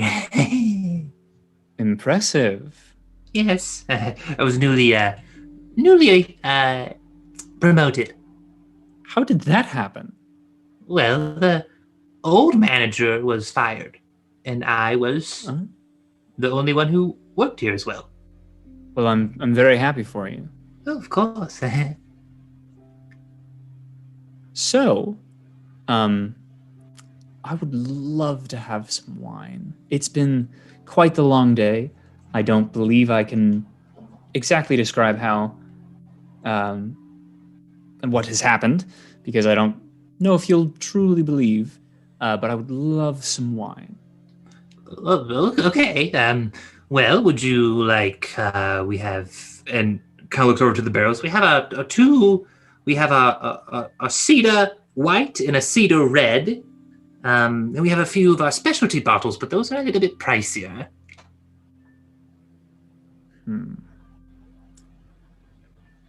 I'll take the red. The red, all right. That would just be a silver piece for a glass. Or would you like a bottle? You want to buy in bulk?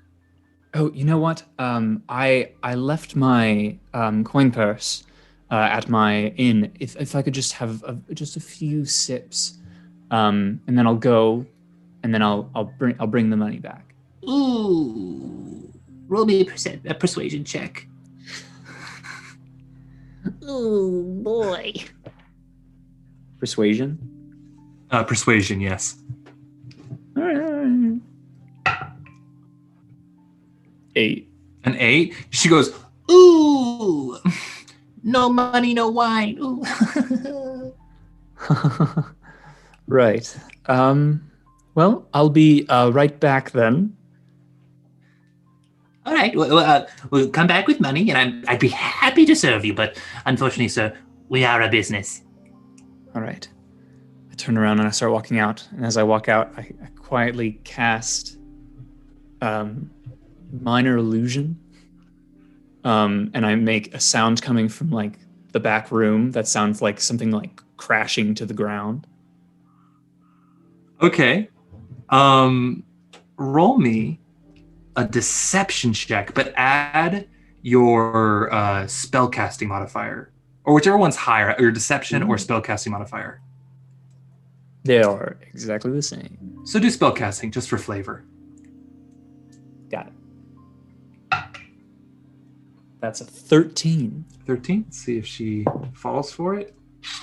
As you're walking out, you make this kind of like crashing glass sound. And she goes, oh, what the dickens? And goes and like jumps off like her little ledge that she works on. And then like you hear her kind of like pitter patter into the back room. I run and I grab the bottle, the most expensive bottle. Okay, so did you just like vault over the bar to see what was behind? Yeah, because there were no bottles on the like counter that she was standing on. It would be underneath. I didn't see any. Yeah, or there's some up above peek in. too. Yeah, you like jump over, you look. Roll me a perception check.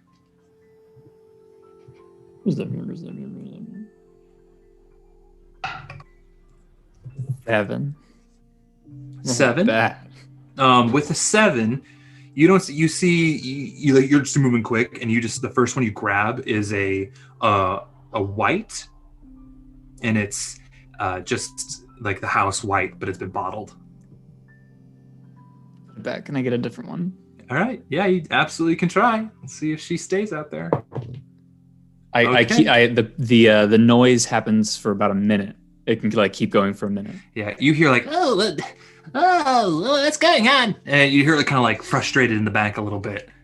Roll me another investigation check now, because now you're kind of looking through, actually.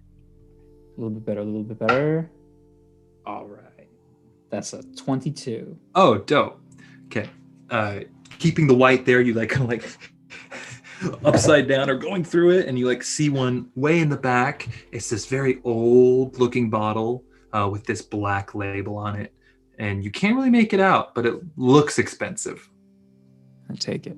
All right, you grab it, and it's on it. It says Blood of Sekhmet, vintage. Yeah. And that's yours. I put the white back and then I dip. Okay. Roll me a stealth check. Just see how quietly like you put things back and go. Okay. 19. A 19. All right, yeah. With that 19, you're peeking through it, and you like put the ball back. You like rearrange things just how they were, and just quietly slide off, and out. And you have the bottle in your arms. So you have the fangs of blood of Sekhmet, vintage. Yeah.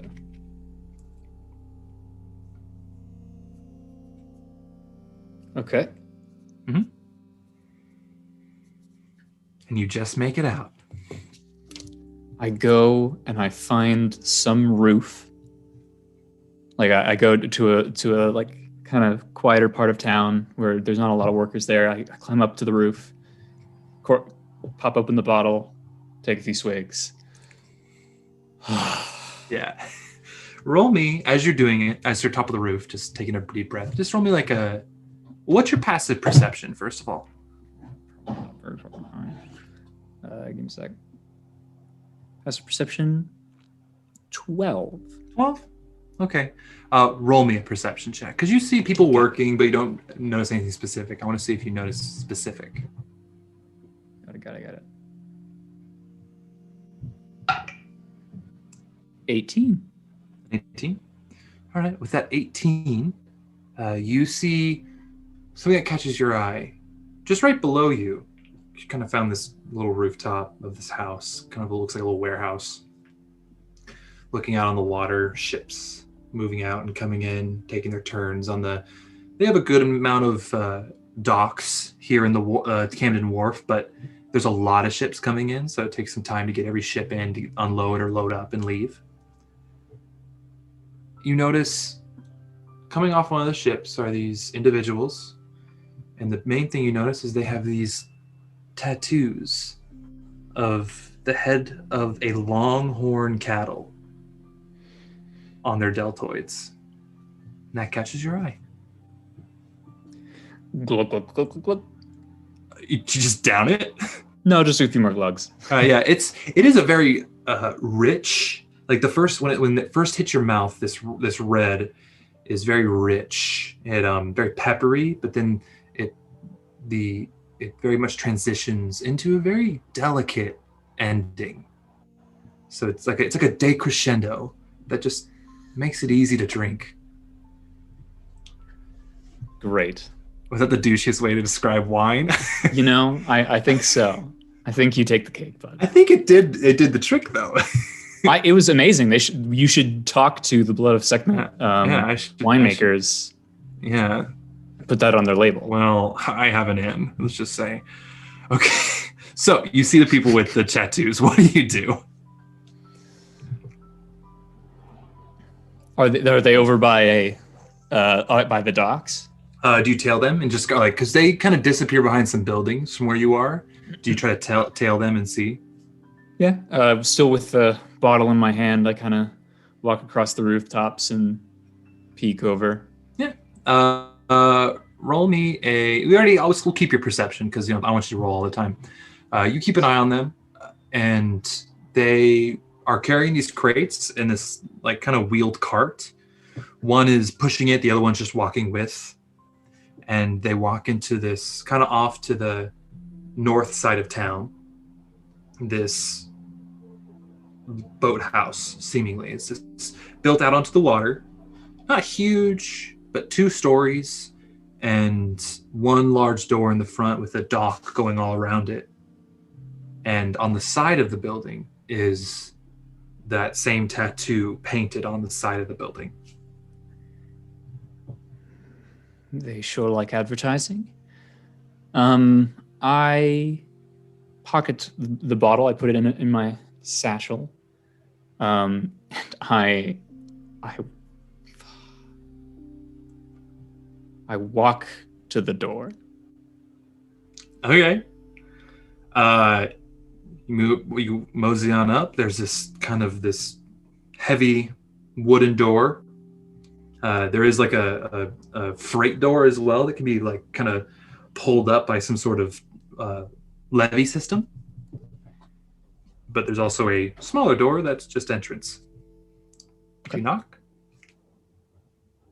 Yeah, I kind of ruffle my my fur a little bit, and I kind of start swaying a bit, and I knock on the door. Yeah, so you come. Moment passes. It opens up, and there's this human answers the door, bald, hairless, just completely like soft looking.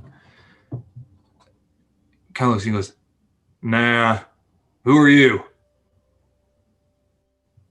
Hey man, I got so wasted at the bar earlier. I need to pee somewhere. Is it okay if I pee in here? I'll give you guys some money. He kind of leans in and he says, "You don't know who we are, don't you?" I'm new in town. I'm sorry.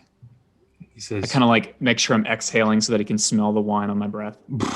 He kind of smells and goes, "All right, buddy. Roll a persuasion check." Persuasion. Okay. 9. A 9. He kind of leans and goes, "All right, buddy. I'm gonna do you this one solid this once. Turn around and don't talk to us again. Gotcha?" Gotcha. Kind of puts his hand on your chest and gives you a little push. I stumble a little bit. Closes the door. Wait, one more thing. Door's closed. If you could still hear me, you're a very nice person, and I respect that. I respect it.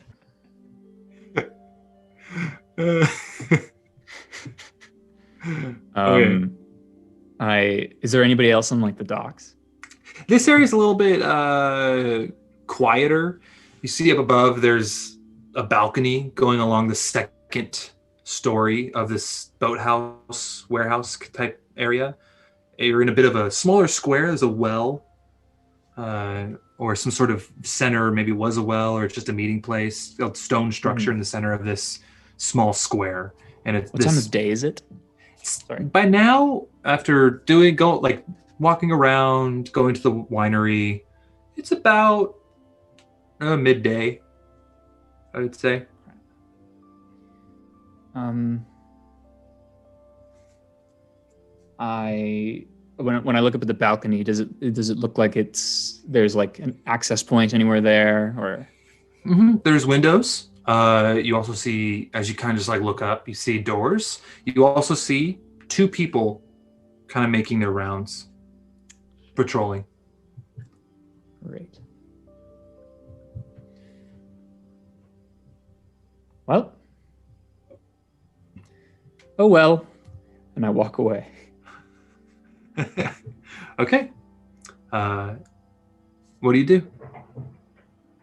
I go and I stake out the place. I go back to the rooftops. I kind of sit. I keep sipping on the bottle just because I like the taste, but not to get drunk or anything. And I kind of just stake it out. Watch the patterns of the guard. Watch the comings and goings, and then like try to see when it is that they go to bed. Gotcha. Then I'm going to ask you. This is going to be an investigation check from afar, just to kind of understand maybe the passing of the guard and what their rounds are. Hopefully. Son of a bitch. 9. A 9? Okay. With the 9, I'll give you this. as you stake out for a few hours, and as the sun starts to go down to sunset, as it hits sunset, you've been able to count about 8 different guards who've kind of made rounds.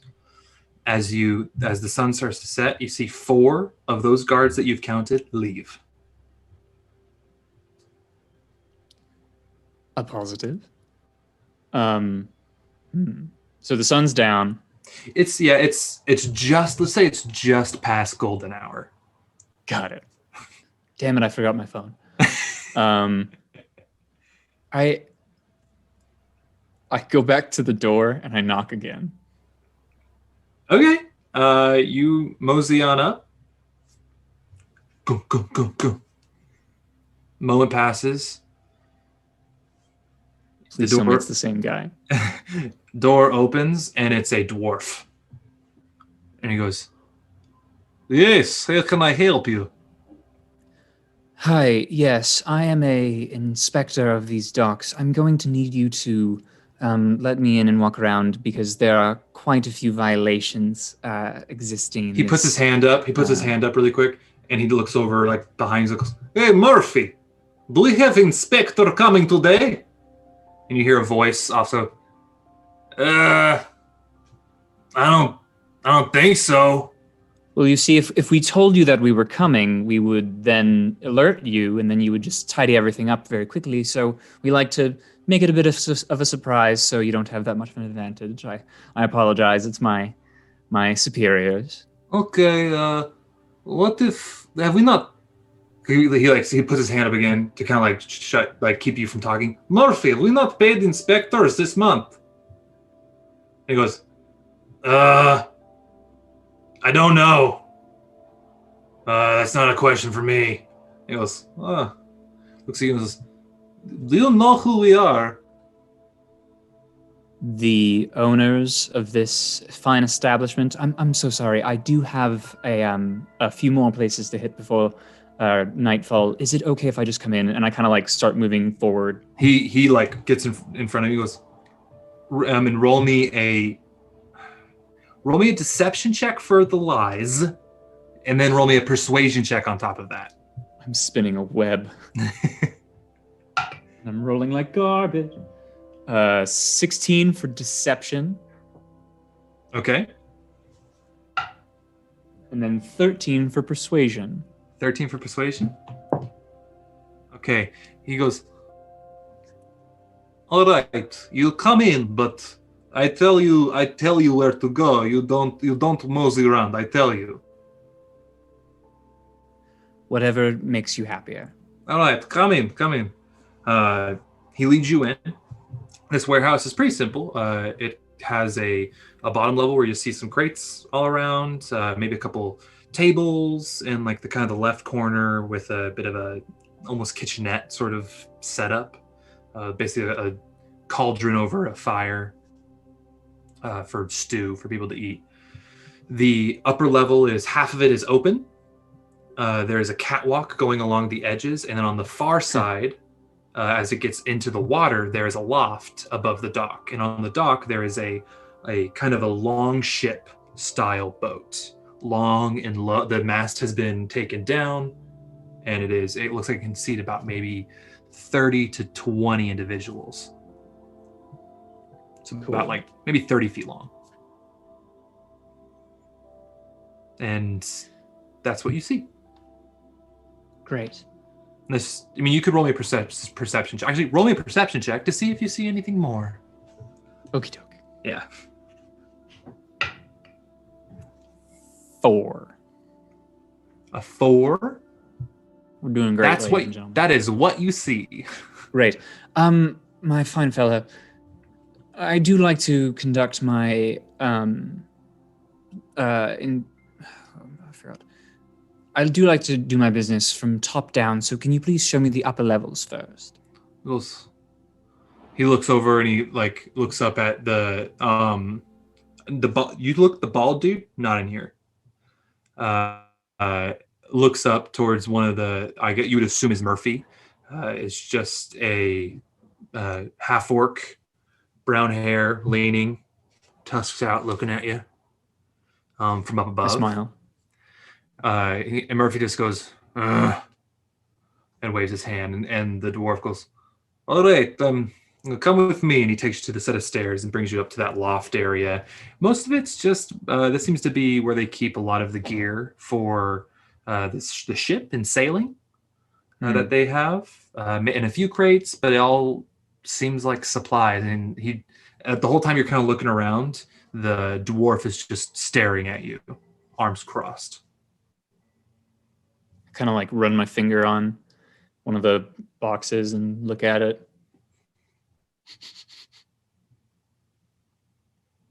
And keep walking. Mm-hmm. Dusty. It's pretty. Like it's not a clean place. Right. Now, I walk over to the doorway, and I kind of give it a few kicks. I'm trying to look like I'm inspecting. To outside, like the catwalk to outside. Yeah. Yeah. So you give it a quick. It's like not a super sturdy door, but it it's wooden, and it's a door that protects from the elements, but it's not necessarily reinforced or anything. Like for the most part, this building seems up to code. I should say, if you were actually, if we were playing auditors and inspectors, Can we do two streams, the like fantasy one role-playing D&D campaign and one as the Catman inspector, yeah, an auditor. I'm down with the IRS. It seems pretty up to code, as you would assume. Got it.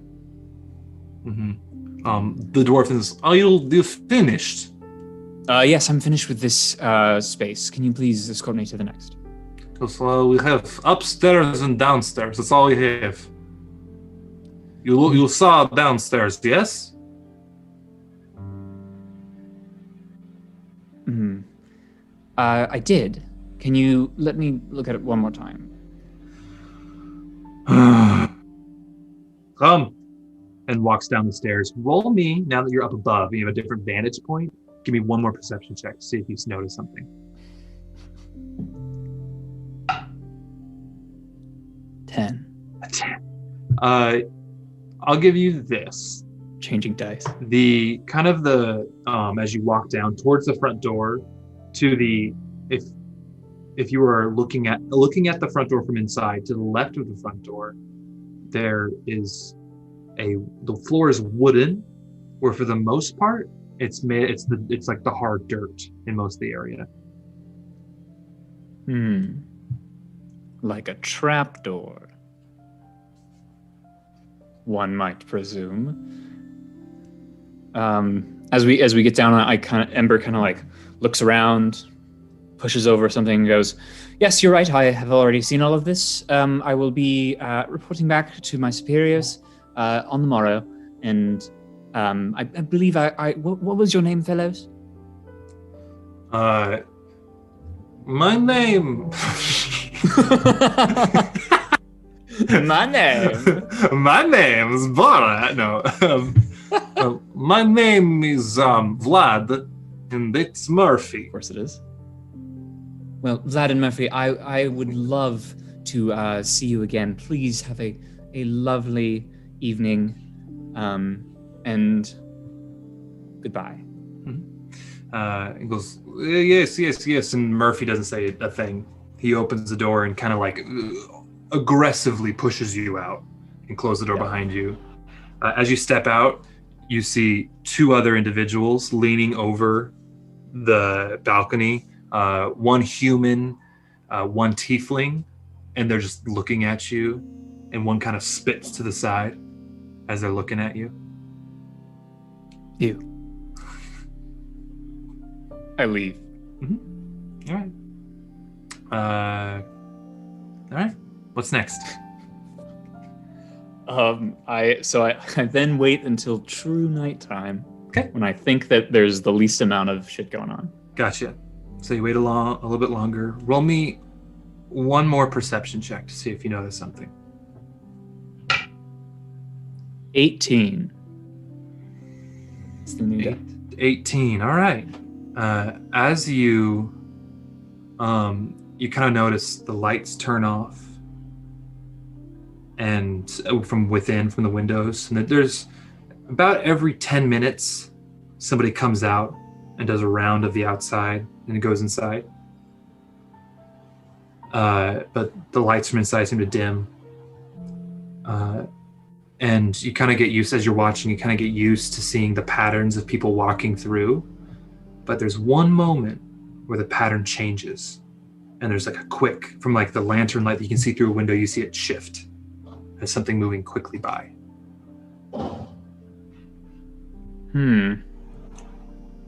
Odd.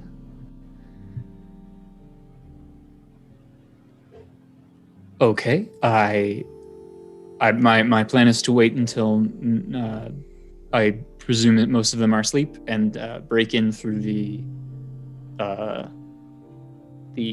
balcony. Okay. Really, about that time is when you think it's going to be as quiet as you can get. Okay, so you're going to try to break in? Yeah. Okay. You get up to the front of the area. Person, you hear a door go. Fuck. And somebody. Well, just do a round. They're just doing a round, and you're kind of below them now, and they're just looking out. They stop right above you on the front side of the warehouse.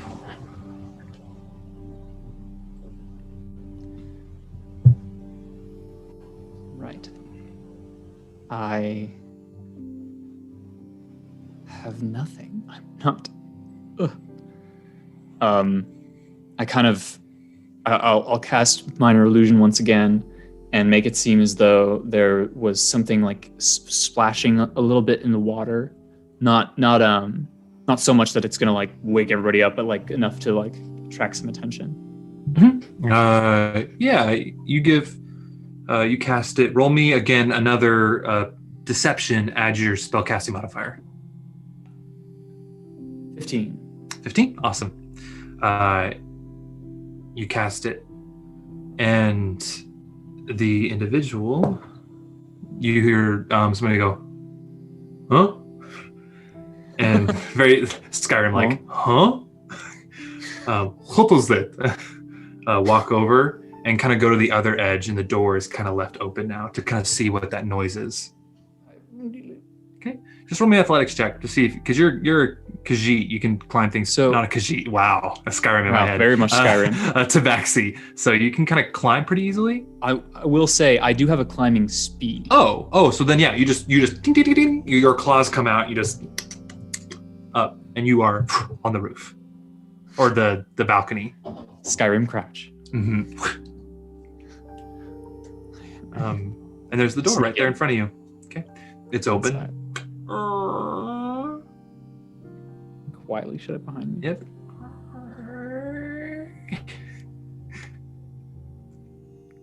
And you are now kind of up on that upper level. The long ship is right below you. You look around. Roll me a perception check.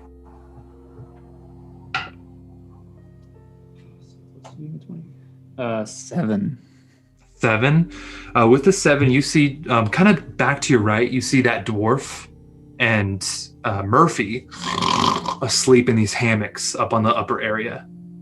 Great. Just slowly shaking. You see a person sitting down on that table where like the kitchenette is, by the front door and to the right, and just like head down and seemingly unmoving. Like alive, but just like seems maybe is asleep on the table. Great. Is there like a balcony railing? Yeah. Are there little yeah, it's like a standard, like it's like pole bar or wooden bar. It's like a very, very basic banister. Could I slip through? Oh yeah. Okay.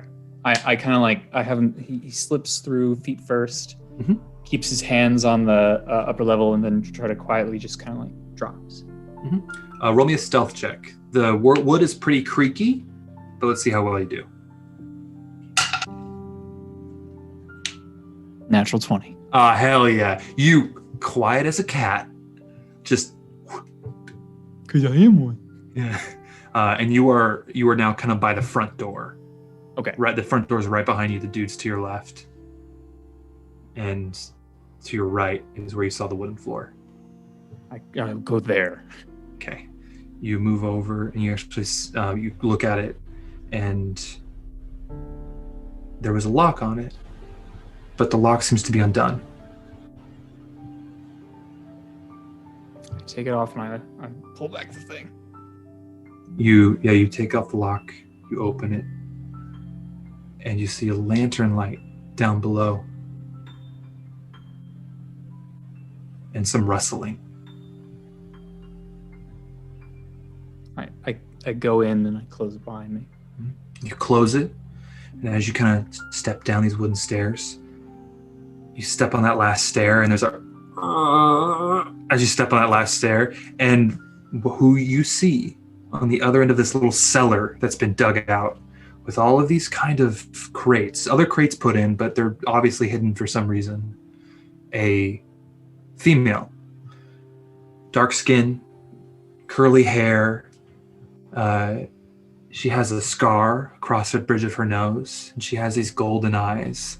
Her hair is pulled back into this bun, and she turns around and first sword out, looking at you. Hello. She sees you, and she just points to her deltoid and points to you. Quite impressive. You seem like you've been lifting a lot. She shakes her head and doesn't say a thing. I kind of move my... I feel so exposed. I move my... to show my fur over my shoulder. Yeah. Yes. And so she looks at you. She sees that you don't, and then she pulls her arm up. There's no tattoo on her deltoid. Great. She leans in and says, "Who the fuck are you?" My name is Ember. I am a health inspector. Who are you? Still sword up. My name's Cora, and I'm too a health inspector. Looking for something. What are you looking for, health inspector?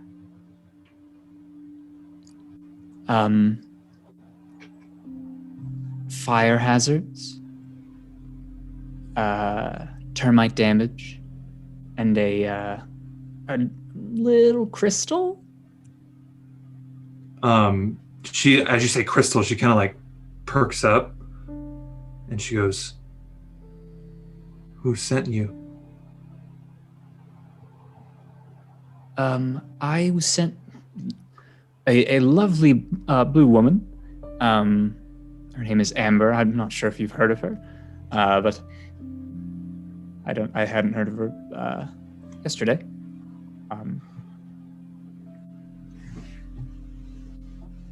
Last question. What do you have against the Longhorn gang? They have a thing. I'd like the thing. They were a little mean to me earlier, and I didn't really appreciate it. Mostly just here for the thing. So you don't know anything? I wouldn't say I don't know anything, but about this, no, I know absolutely nothing. Okay. She lowers her sword. I think we're going to have to work together. And she steps back a little bit, and you see this triangular tablet laid out on top of this, unfolded from this canvas and laid out on this crate. And in the center of this tablet is that kind of spherical, or the kind of, it's a teardrop-shaped lantern. Spherical? I don't know. A teardrop-shaped amethyst embedded into this tablet.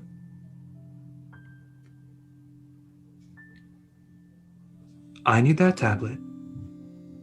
Is that the crystal you're looking for? One can assume.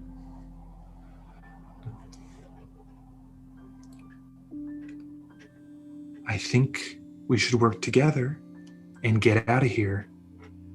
I don't need that crystal. I just need the tablet. Once I'm done with the tablet, it's all yours. Right. I walk over to the tablet. Can I remove the crystal? You go and she kind of looks at you and kind of gets in the way of the tablet, but then relaxes. I kind of scooch around and I'm sorry. Sorry. She keeps like glancing up towards the open trapdoor now, or it's closed now, right? I closed it. Okay, the closed trapdoor, just paranoid. And you go and you look at this tablet. It looks like it's seemingly two different types of stone, one lighter, one darker, and the darker just kind of outlines it as a triangle. And there's a couple gaps that you can see within the actual darker stone, but it seems purposeful of where the gaps are. The crystal itself is just embedded right there in the center, and you try to like pull it out and just like it doesn't budge. Fuck. Right, yes. I think we should work together. Clearly our paths are aligned. How would you get out of here with these things in tow? I mean, if we just take this tablet, it's not that big. We can just sneak out of here and book it. I have a horse that we can, on the edge of town, that we can get to. A horse? I didn't think I'd have company. I'm just saying. So I would be on like the back of the horse. Yes, I would be driving the horse. Right. Fine. Yeah. Cool. Savvy? Don't know what that means, but sure. Okay. She wraps the tablet up in the canvas, ties it with this twine that was already there, picks it up. Roll me a perception check just to see what you see in here, you know? Let's tempt Ember. Oh no. Perception? 8. Mm-hmm. Yes. Good thing I've been rolling like garbage for perception. You just see like in like a crowbar, and it opened up, and within it you see like this really cool like geode, and it just catches your eye. I take it. All right, you have a half a geode, like, and it's open, and like the geode inside is green. Lovely. Let's go. And she kind of sees you grab and goes, "Okay, roll me stealth check, please."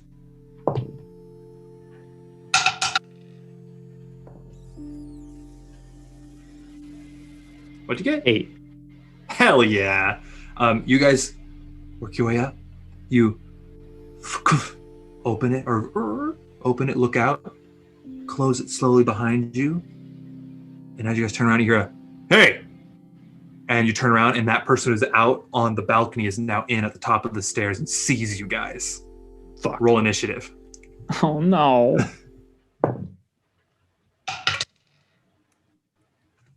That's a dirty 20, baby. Oh, hell yeah. All right. And then Cora rolled a 2, but it goes you, the Longhorn gang, and then Cora. Go ahead.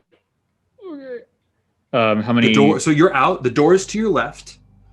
There is one dude who's just like, just barely woke up from the other guy yelling, "Hey!" And the dude kind of 20 feet away on some coming down to you who just yelled, "Hey!" And that's what you see. I, not really knowing exactly what to do, but kind of like feeling like I have some sort of power that I want to try to use. I just kind of reach out my hand and focus my energy in the hand, and I cast Eldritch Blast. Oh yeah. All right. Roll an attack, baby. 22. 22? Yeah, you hit. 1 damage. 1. Whoa. Wait, do you not add your charisma? That's an invocation. Oh, yeah. So you hit it. It just barely like wings this guy who's coming down the stairs, and he's like, "Ugh." Ember kind of like looks at his hand and is like, "That was weird." The two are going to come here and engage you and Cora. They have daggers only drawn. One's going to try to take a stab at you.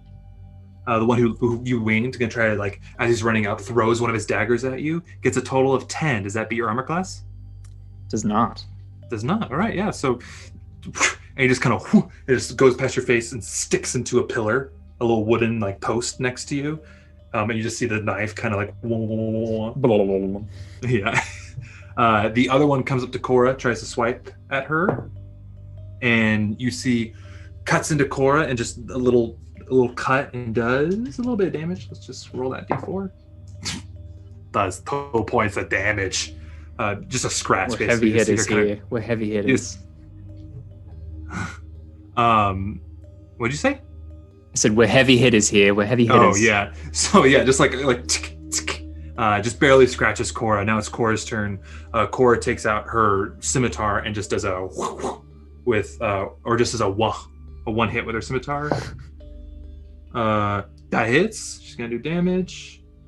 Where's my? There it is.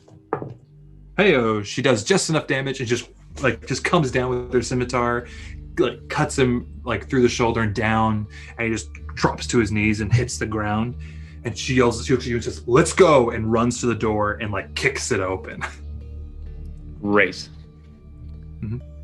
I follow. So you guys are able to get out. As you guys are running out, it's your turn. Do you do anything before you run, or are you just gonna full run out? Is there anything by the door? Not really.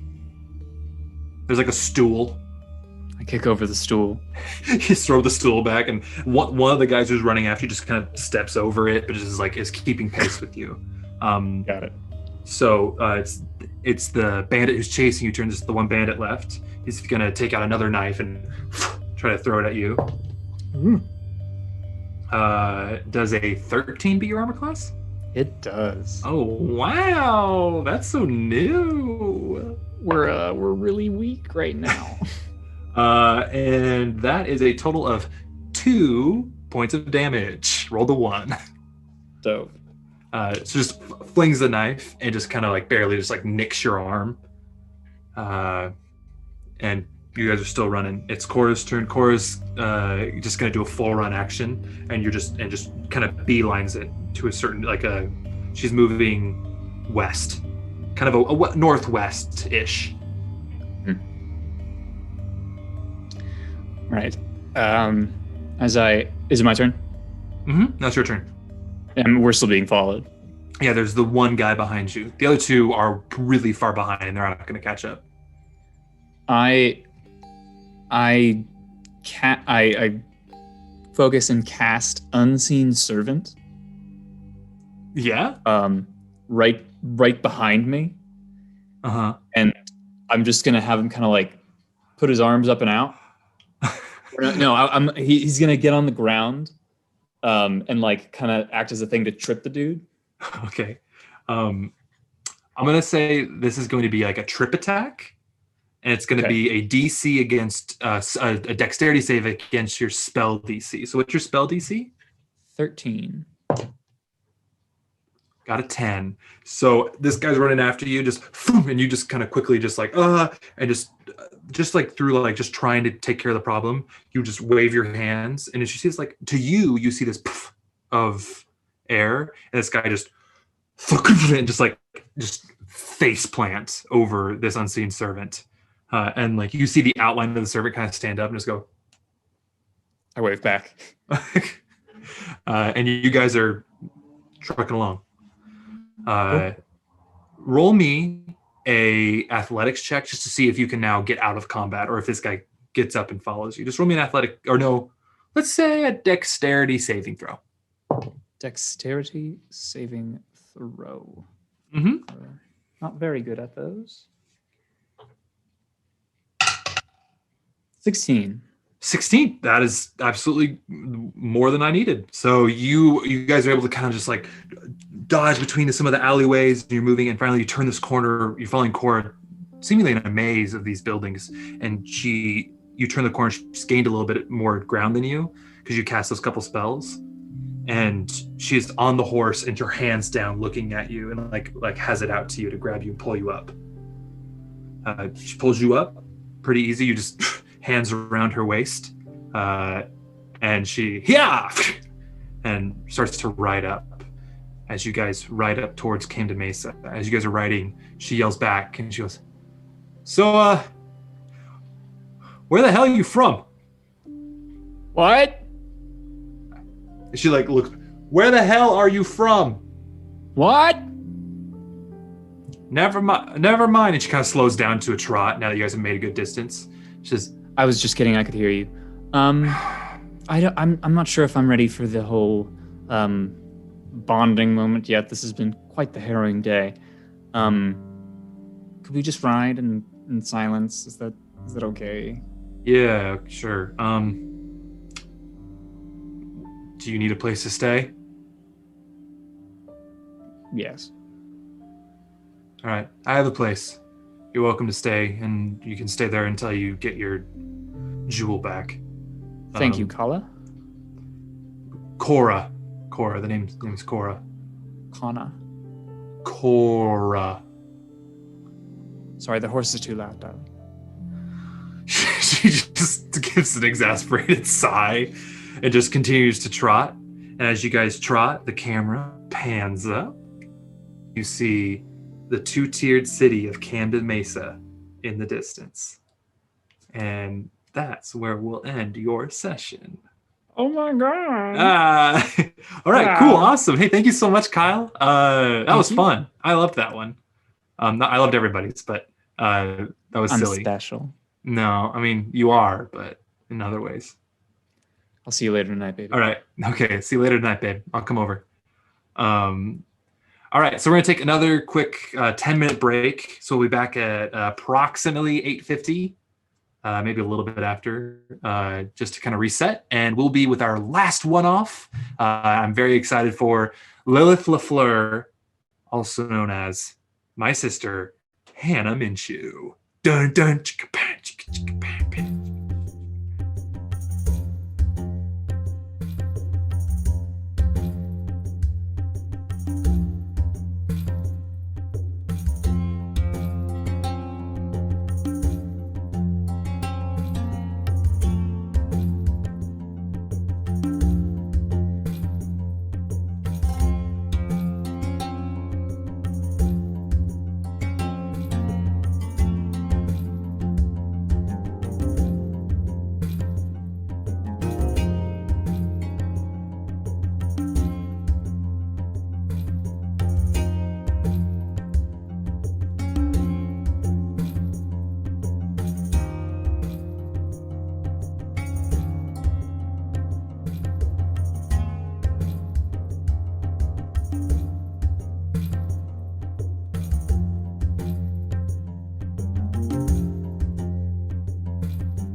All right, here we are. All right, so we are at our last one-off introduction sessions with our adventuring party. Once again, guys, hey, thank you for hanging out with us. We're seeing your comments on the stream, and we love them. Thanks for talking with us and just sending all the love to you. Thank you so much, guys. I have a special guest, not a guest, but a special player. My sister, older sister, in charge of me. Cooler sister. Cooler sister in every way, better, whatever, who cares. Hannah, you're playing Lilith La Fleur. And I just want to point out to everybody, this is just a fun fact for everybody to know. Last session 1 I've had with her, we were playing a tabletop game, and I killed her character right off the bat. Session 0. Like in the first combat, her character the rolls were died. So hopefully that won't happen again, but who knows? But hey, yeah, thanks guys. Once again, follow us on all our socials. We're so happy to have you here and so excited. So without further ado, this is like the Hannah, equivalent with our dolls when we were with our Legos. Yeah. Oh, hell yeah, dude, I love that. Anything you'd like to say, Han, before we start? Nope, I'm good. That was it. All right, Legos it is. So, Lilith La Fleur. You climb up into the wagon.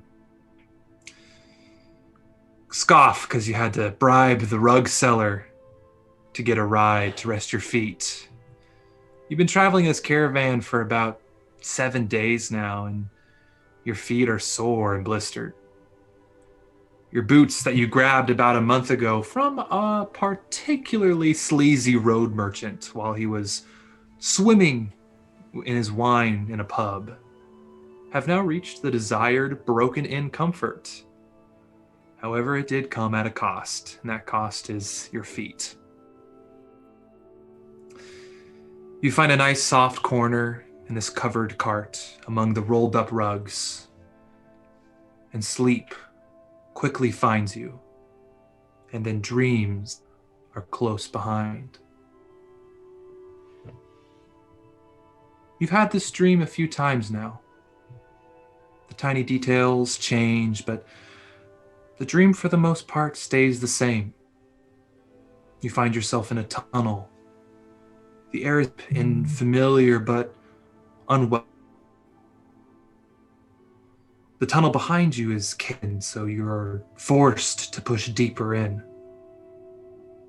This dream is simply an endless tunnel, and with the air getting heavier and heavier and heavier. However, there have been a few times from some past where you push through this tunnel and you come to a door. A large stone door carved from ceiling to floor with skulls of different races. Dwarves, halflings, tieflings, and half-orcs, some more exotic than others. That's where you find yourself in this dream. There's an aura of pain, regret, sadness that emanates from the door and makes me in the driver. You've been here a few times, and the door has never opened. It's always remained massive, posing, like 100 empty eyes ring right through you. As you stare at this door, and you hear 2 distinct screeches echoing from the tunnel behind you. This quickly reels you around. You look. Nothing but darkness in the tunnel. Then you snap out of your dream. Screams and confusion fill the air as you open your eyes. You look up, and in the covered wagon, the tarp seems 2 large holes have been placed in. And you look, your eyes come down, and you see arrows nearly missing you, sticking into the rugs. You turn your head towards the rug merchant, and he's just slumped over in his cart, unmoving, sticking out of his back. You're able to get a view just outside through the holes of this tarp, and you see people running around, dust kicked up, and screams. What do you do? Oh, for fuck's sake. And I jump out and I start swinging my daggers. You jump out and land. There's dust everywhere. You see some of the caravan travelers with you running around. And you also see these individuals clad in these kind of browns and reds down from cart to cart looking for it. Seem to be looking for something. And if they don't find it, they set the cart ablaze. Nearest to you, you see there is one cart there that a young woman has been driving. And you see her kind of like trying to calm down the horses. Or on the other side of the cart, there are these bandits ripping through, trying to find something. Oh, hey, you with the horse. No. Let the horse go. Get out of here. They're going to kill you. Run. She just kind of looks at you and goes, oh, okay. And she bolts. She runs kind of deeper, like up towards the front of the, like, south to where the front of the caravan is. I follow her. I'm running. Okay. You run and follow her, and you run for a minute or so. How this caravan is set up is each section kind of stays a little bit ways away from each other, so that in case it does stop, they don't get all bunched up and then it's more chaos. There's a little bit of distance between each section, and you were in the back section. So you run up to kind of the next section, and you see that they've kind of made they've kind of wheeled around from this chaos. They've placed a few carts to kind of create a barrier, and as I see you two run up and a few others, they kind of motion you back. The person who seems to be in charge of this is a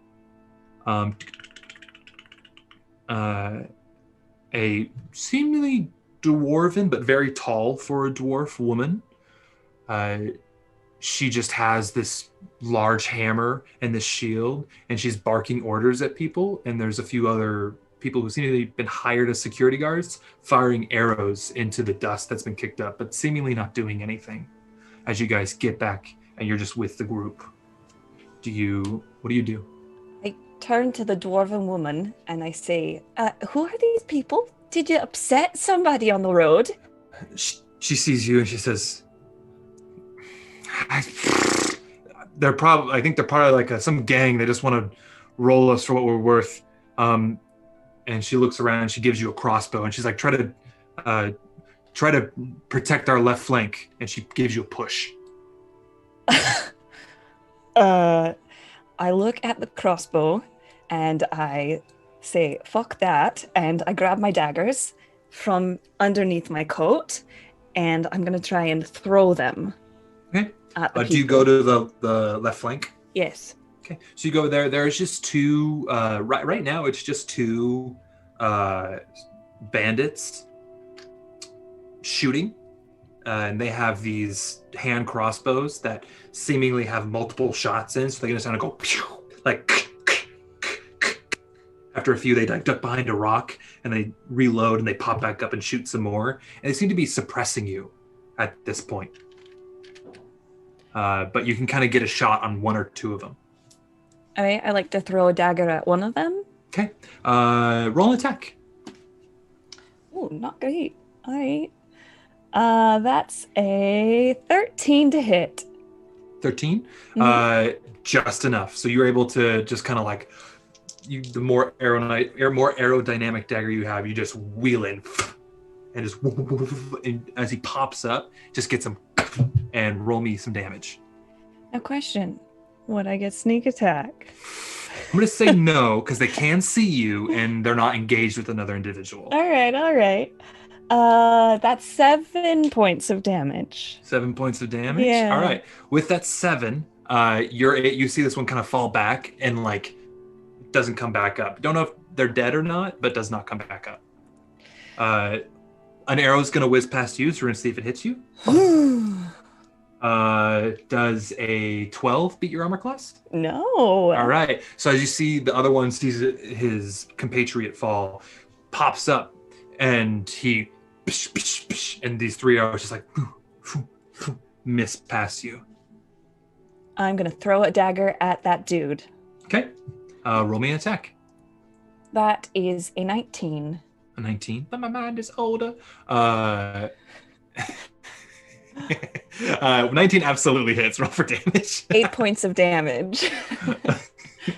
8 points of damage. All right, with 8 points, again, you toss it, and it also just hits them, and it disappears behind the rock in the dust, and you don't see them come back up. Okay, I'm gonna leap over. Is there some kind of barrier that I'm behind? I'm gonna go around or through. There's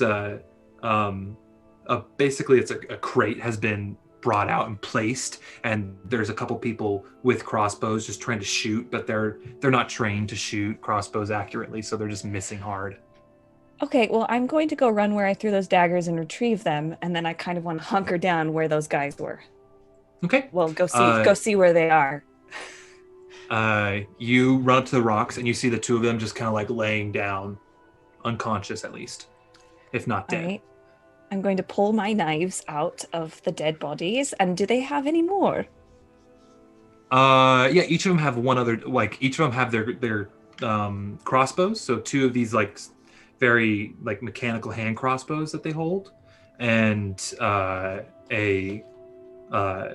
each of them have 1 dagger. So you would get 2 from their bodies. I just want the daggers. I don't care about the crossbows. You find 2. They're very simple daggers. Nothing Cool. special about them. Just a couple daggers. Mm-hmm. I sheath them. I'm a bard. Okay, and you just kind of hide behind that next rock. Roll me a perception check. It will be with disadvantage because of all the dust kicked up in chaos, but let's see what you see. That's a 7. A 7? You can't hear or perceive anything specific. However, you do see just a little bit away a cart where a horse is lying down, don't know if it's dead or injured, and people rummaging through the cart. You can kind of make that out through the dust. Okay, I'm going to sneak, and so I can hide behind the dead horse. Yeah, roll me a stealth check, King. Cool. Okay. 24 for stealth. A 24? All right, that's great. Mm-hmm. You just very deftly, like you almost like move with the dust clouds all the way up, and you're just crouching behind the horse. And you can make out there's 3 individuals. One is a larger one, kind of being like, "Hey, have you found it yet?" And the 2 smaller, the 2 human and a halfling go, "We're still looking, boss. Come on, give us a fucking second." I would like to throw my daggers at them. Which ones? We'll start with the halfling. Okay. Roll an attack on the halfling. This is a sneak attack, so roll with advantage. Oh, I rolled 2 2s. Oh, you're kidding me. So that's an 8. Night King. All right. You toss the daggers, and it's like just disappear into the dust. Or you roll a dagger, and it disappears into the dust. You don't see where it goes. Mm-hmm. I'm gonna try again. Okay. It wasn't a crit fail, so they don't see you miss. But let's try again. Still hidden. Okay. Yeah. That's a dirty 20. Dirty 20. That's gonna hit. Roll for sneak attack and regular damage. That would be 12 points of damage. 12? Hell yeah. With that 12 points of damage, you get this guy like in the dome and just lights out down. And they go, huh? And I duck. Duck. Okay, then roll me a hide action. Like, let's just say this is your bonus action to hide. 13. Okay, they go, huh? And they see it, and they're like, and they just hear the big one go, quick, move. And you hear some more rummaging. Okay. I am the Baba Yaga. I want to throw another dagger at who's closer. All right, the human you're kind of like throwing it, it's a covered wagon, like a la Oregon Trail. And you're kind of throwing it through the opening to either side. Cool. So you attack. Okay, that's a 17. 17? To hit. All right. Mm-hmm. With that 17, you absolutely hit the human. All right. And it's a sneak attack, so roll with 11 points of damage. Okay, that again, you just head on the first one, hide, and just pop back up, head on the second one, down, and you hear the big guy go, shit, and kind of like grabs a crate and picks it up. Do you hide again, or what do you do? I hide again, but not in the same place. I kind of like go around, so I'm like kind of crouched behind the wagon wheel. Okay, roll me a hide action or a stealth check. 25. 25. Good thing I'm rolling terribly today. So you just hide behind the wagon wheel, and you see him kind of look around, doesn't see you. Grabs a crate, puts it on this metal contraption he has, his vehicle, and gets on and vroom, vroom, vroom. Throw another dagger. Do you have that many daggers? I do, because I picked up those other two. Because you've thrown 3 and you have 1, right? Oh, I have one more. You have 1 more, yeah. Because did you have 2 before? Or did you have 3 before? Like, how many daggers? I have 2 daggers, a rapier, and a short sword. Okay, and then I picked up the other 2. Okay, so yeah, this is your last dagger. Go ahead. That is a 15 to hit. 15 just hits. Are you hitting him or the vehicle? Him. Okay, that does hit. Roll for damage. Oh, not good. 6 points. 6 points? Oh, wait. All right. Are we doing it where I forgot our session 0? Wait, nope, never mind. Just kidding. Keep going. What was it?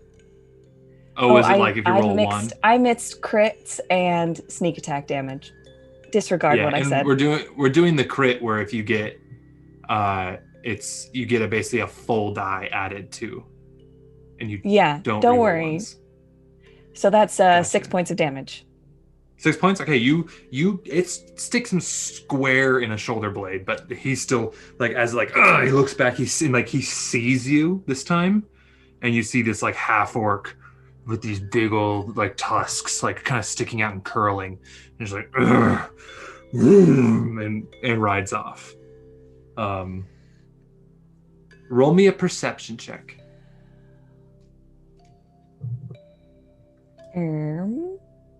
16.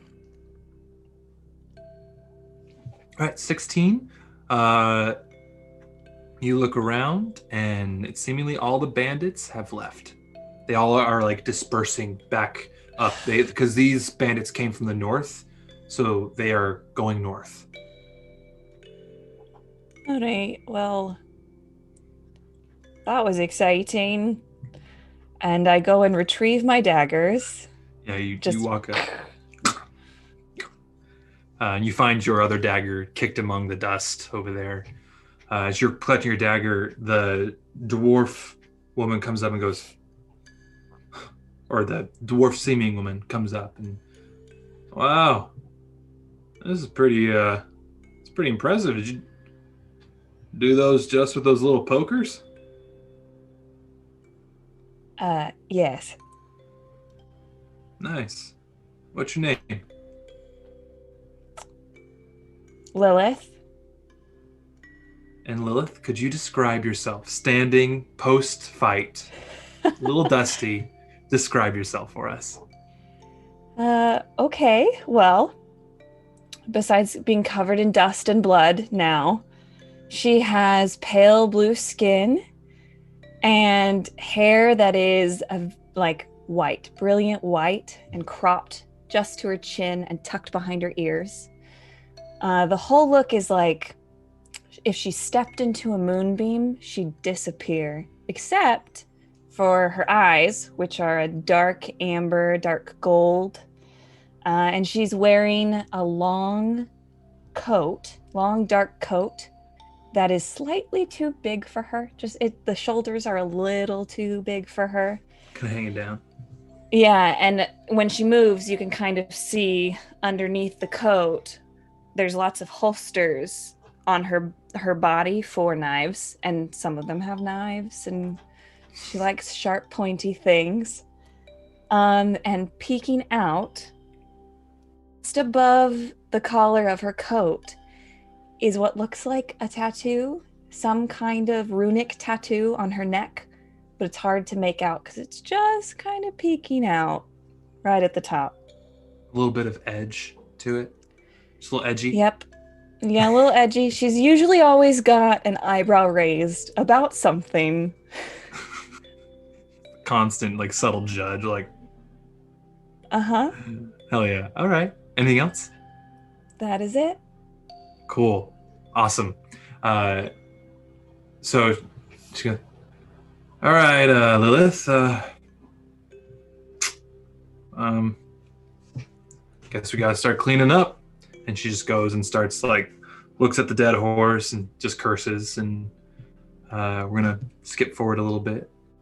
You clean up a little bit. You don't do too much. You find out that the rug seller actually is alive, passed out from the pain of taking an arrow to the back, which ended up saving his life because it made him less of a target. Nobody has actually died from the attack, thanks to efforts from individuals on the south side of the caravan and your side of the caravan, especially you.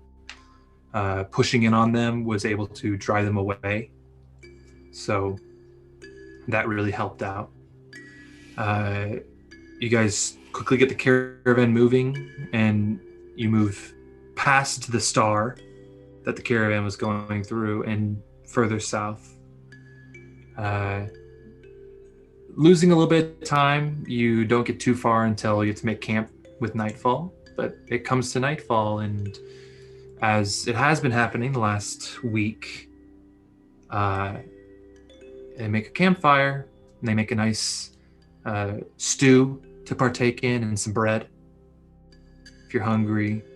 And it's in the cold desert canyon. It's nice to have a bit of a meal. Where are you during this? I grab the smallest bit of stew and I go and sit on a rock away from everybody, barely in the light, and I eat my stew in silence. All right. As you eat, it's pretty quiet. The attack kind of rattled a lot of people. And as you kind of take in everything around you, you see the dwarven woman, who you would know her by now. Her name's Oya, spelt O-L-G-A. She finishes her food and reaches into this case that she has next to her that you haven't seen her have during the other campfires. She pulls out this dark gray violin. Now this violin, seems a little worn. Maybe the finish has worn off from use and love, giving it almost a matte look. And as she pulls it out and is tuning it and like kind of keeps moving it around and like tuning it, dum, dum, dum, dum, dum, dum, you see on the back side of the violin a white skull. Almost seems like it was an inlay that used to exist on the wood of the violin, of some kind of precious stone or metal, but it has been maybe since pried off, sold, you don't know. And under it, where the inlay would have been, is this white paint, creating this white skull on the back of the violin. Oya pulls it out, and you get the feeling that it's in honor of maybe people who died elsewhere in the caravan, but to ease the upset souls. She starts to play, and it's a sad, melancholic tune for the first verse. And it moves to maybe something a little more hopeful and soft, and just continues. And it's simple, it doesn't overpower, but it does seemingly relax the group. And Oya even adds on the last verse a bit of humming to kind of add and she's a nice deep alto, and adds to it. And it's relaxing. And the only thing that you can think while you're watching this is you want that fucking violin. She finishes her piece. A few people clap. A woman who was scared, who you saved, is crying, and she just kind of, thank you. And Oya just nods her head, gets another bowl of beans, and sits back down.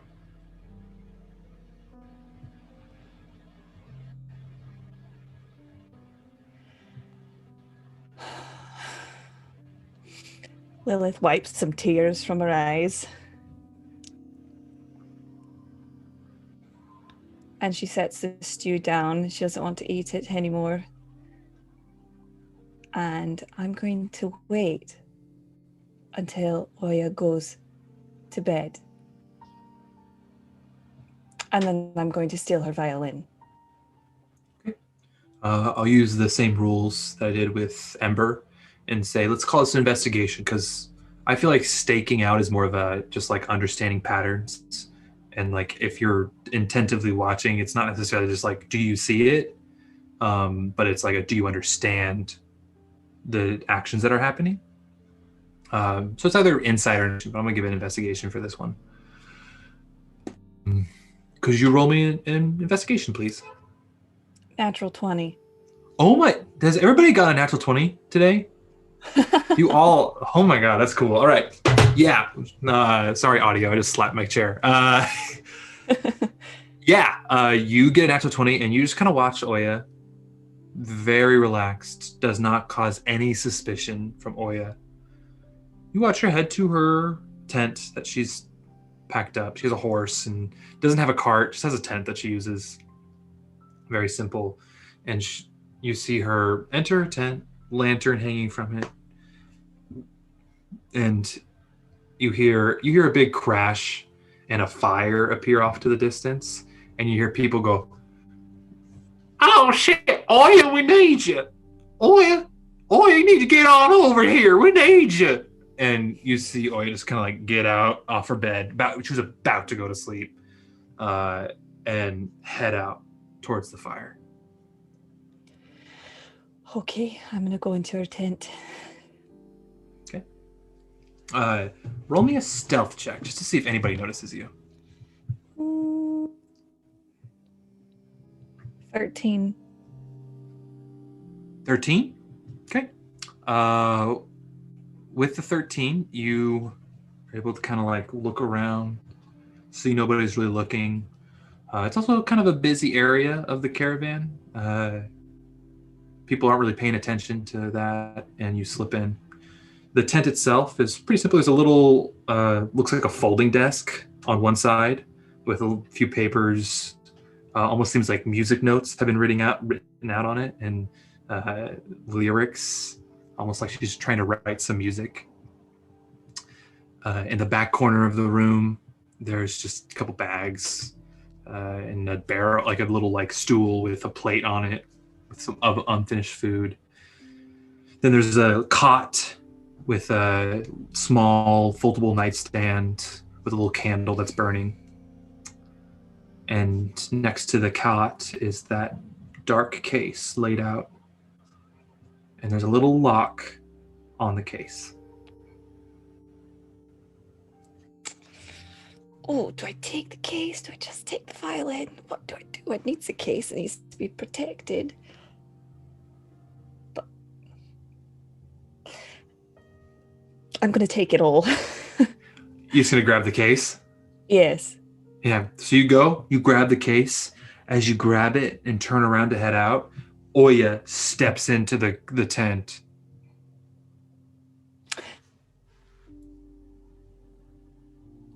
What are you doing? Oh, I thought this was my tent. Silly me. I'm just going to go. Sorry about that. I heard there was a fire. Did you take care of it? And I try to sidestep her. She steps in your way. Sit down. No.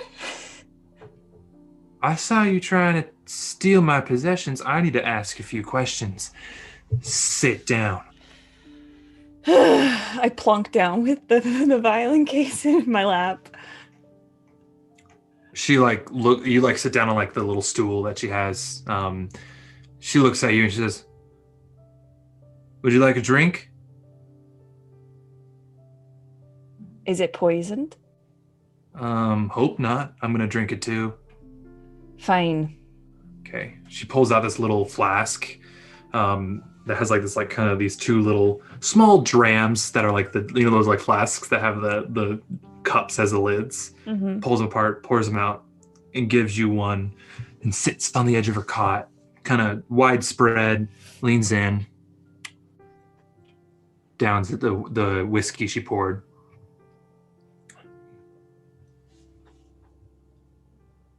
Why do you want to steal my violin? I need it. You need it? Yeah. Elaborate. I don't have any way to make money, and I can play, and I can make money that way. And if I'm being honest, I'm better at it than you are. It's up from on the cot and kind of like she was like leaning forward, like and but then she kind of like leans back and goes, "Uh-huh." Okay. All right. So here's the deal. I don't process my emotions well. And the only way I can process my emotions is to play. And I put everything that has ever happened to me or that I'm upset about into playing. And then I can move about my day and live. And I have not been able to play in weeks, in months. And some truly horrible things have happened. And I need this violin. Roll me a persuasion check with advantage, please.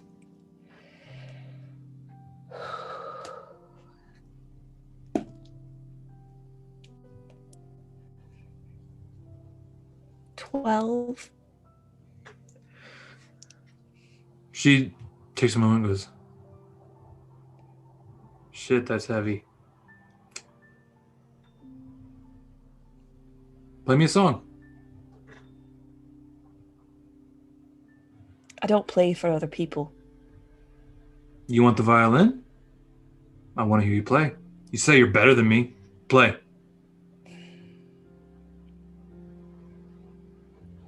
But now you're going to give me a performance anxiety and I'm not going to be better than you. I'm going to mess up. I won't even look at you. All right. I'll Fine. even, you know what? I'll stand outside the tent. I'll keep an eye on you. I'll stand outside the tent. If you tell anyone that I played for you, I'll kill you. That's just how it goes. All right. Guess I Okay. won't tell anyone then. She like gets up and she says, "Should be pretty tuned already." And goes and stands out and just kind of like, she has like a awning that she's with a tarp, and she's just kind of like, it's nice and short up, and she's just kind of like leaning on it, and her periphery is on you, but she's not looking directly at you. Okay. I open the case. Is it locked? You find she gives you the key. Let's say Okay. that. I open the case, and first I run my hands along the strings.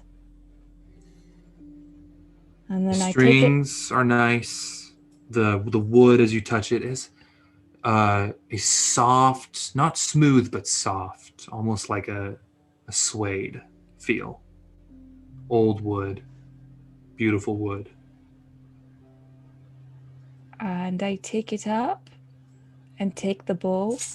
The bow itself is made of the same kind of dark wood, and then the hair, the string, is black, seemingly taken from a black horse.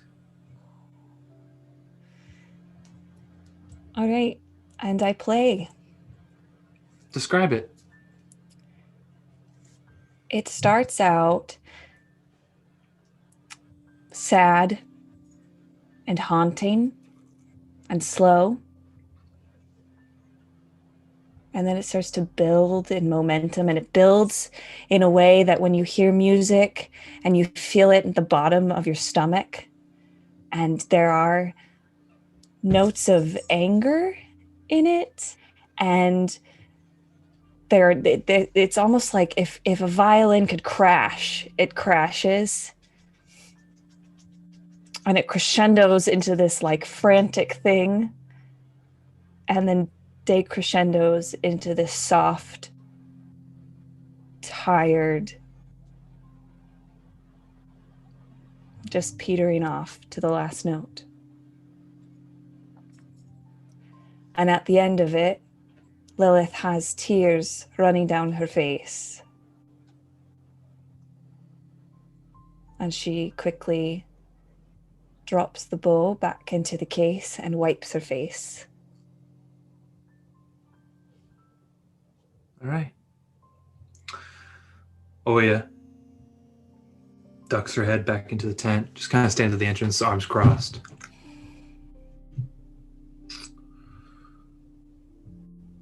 I wouldn't necessarily use the word better than me, but potent. Impressive. I liked it. I'm usually not into the very dramatic pieces. I'm more of a fiddler myself, but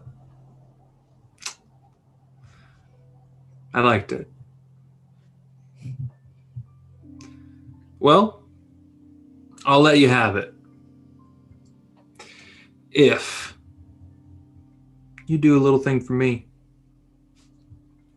And what is that? Well, if it wasn't for the abundance of luck of me walking in at the right time, you would have had my violin and I wouldn't have ran into you. How about you do me a favor and I'll forget any of this happened and you can walk out with the violin. What's the favor first? She looks behind her outside and closes the flap of her tent, comes and sits on this cot next to you. There is an individual in this caravan. He's in the second from the front. He is a museum specialist, cartographer. I'm not too sure. His name's Franco Muggetti. And he's returning from, do you know where the Gilded Citadel is? Sure, yeah. Yeah, way up north. He did a big trip out there, and he was talking about all this crazy shit he was going to get. And there's this one thing that I want. Well, we're looking to make a bit of coin, and I want to get it from him so I can get it to the person to get coin. It's apparently a map of some sort. I know he has it because he's been bragging about it. You were gonna steal a violin tonight. Go and steal this map for me. And that's all I need. Violin's yours. We'll forget all about this. And if not, I can go talk to Modell. We can kick you out. And you get lost in the desert and die of dehydration. Not much of a choice, is it? Yeah, I mean, column A, column B. I'm going to go with column A. Okay, fine. A map? Yeah. What if he's got like 12? How do I know which map it is? Probably has a lot. A few days ago, he was bragging about it, and he showed me the case. And it's got a Valknut on this leather case, imprinted on the outside of it. I cannot pretend to know what that is. What is it? Oh, it's like 3 triangles put together. Okay, so look for a map with 3 triangles on it and get it for you and bring it to you, and then I can have this violin. Yeah, it's really that easy. Okay, cool. I'll be back in. Give me 20 minutes. Oh, somebody's a bit cocky. All right. Okay, I'll be waiting here. And you know what? If you bring it back, you got another shot of whiskey. Great. And I set the unconsumed shot of whiskey back on the table. He looks at it, shrugs, grabs it, and downs it. And I head off to the second wagon. So second from the front. The group. Takes about 10 minutes to walk all the way up there because each group's kind of, again, little spaced out. Not spaced out to where they're isolated, but spaced out enough to where, like, say, a pack of lions attacks the caravan. They're close enough to aid each other, but not too close to where everybody's screwed. So it takes a bit of time to walk all the way out there and get there. You get to this, again, very similar setup, a little bit of the wagons, fire in the middle. The tent's been set up, multiple tents. I need you to roll me an investigation check to see if you can locate Franco Muggetti's tent. Muggetti. 12. 12? All right. You look around. It takes a bit of time to kind of really, but there's one that you end up finding. You're like, oh, duh. It's a tent, it's a little bigger than the other ones. And within there is crates upon crates and parchment and a big working desk and a big wagon and an individual wearing these kind of white and gold trimmed robes is outside. Their own smaller fire is made outside, and you just kind of poke in the fire with a stick. As you're watching, another individual comes out, a kind of a fatter halfling gentleman. He has these big old mutton chops that come down, and he says, "Hey, Francisco, I am going to retire. You watch the camp, and I will pack up in the morning." And he and one in the gilded robes just kind of gives him a look and goes, "Okay." Continues to poke the fire. So can I deduce by this that where the dude's heading is where his stuff is? Yeah, that bigger tent within there. Okay, I'm gonna skirt around the tent. Okay.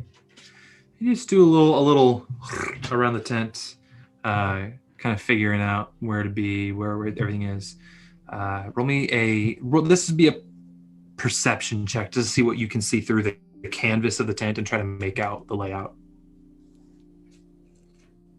18. 18? Lit. Yeah. You look around. You're able to tell at least the side that the bed is on. Kind of get a good look at it. You see the shadow of the halfling individual crawl into bed, turn out a light, and it gets a lot dimmer in there. And you're also with the 18, you're able to see there's a little opening where if you wanted to cut through the canvas and take something and not enter through the front, you could. I'm gonna do that. I'm gonna just shoop and then Assassin's Creed under the tent flap. Yeah. You're in a distrust zone at the moment. Mm-hmm. You slip in. Roll me a stealth check just to see if Francisco hears you outside. 17. Great. You're able to slip in undetected. Franco is asleep.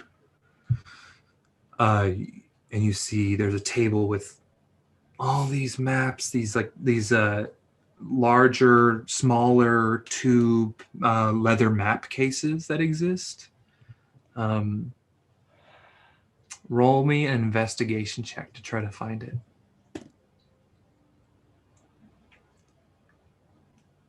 17. 17. It takes you maybe a minute to kind of like go through them, like hear something, stop moving, go through them again, and you're able to find this about 2-ish feet long of this leather cylindrical map case, and almost like branded into the side of the leather is the Valknut, which you've seen it. You Hannah know what this looks like. It's like I'll send. It's like the 3 triangles put together. It's like a Norse symbol in real life, but it's called the Valknut. Is it small enough that I can put it up my sleeve? Hypothetically, yes, but then your arm could not bend. That's fine.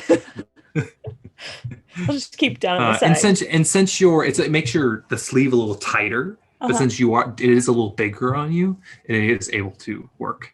Okay, I just like shove it up my sleeve. Yeah, just great. You now have it.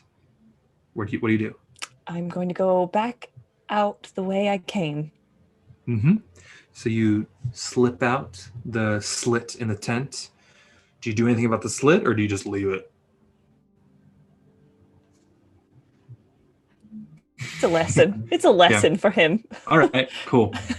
As you slip out, where do you go? Do you just kind of like move back around the corner and out? I just kind of want to like stop for a second in the dark and listen to see if I hear him or anybody else. Yeah, roll me a perception check then, please. Ooh. Ladies and gentlemen, that's a crit fail. Oh yes. First crit fail of second crit fail of the night. Yeah, so you kind of like sit there and you're listening for a bit. You're just focused on something else. Trying to you're like, oh, it's gonna come from this way. If anybody comes, it's gonna come from this way. Behind you, a step happens and you hear a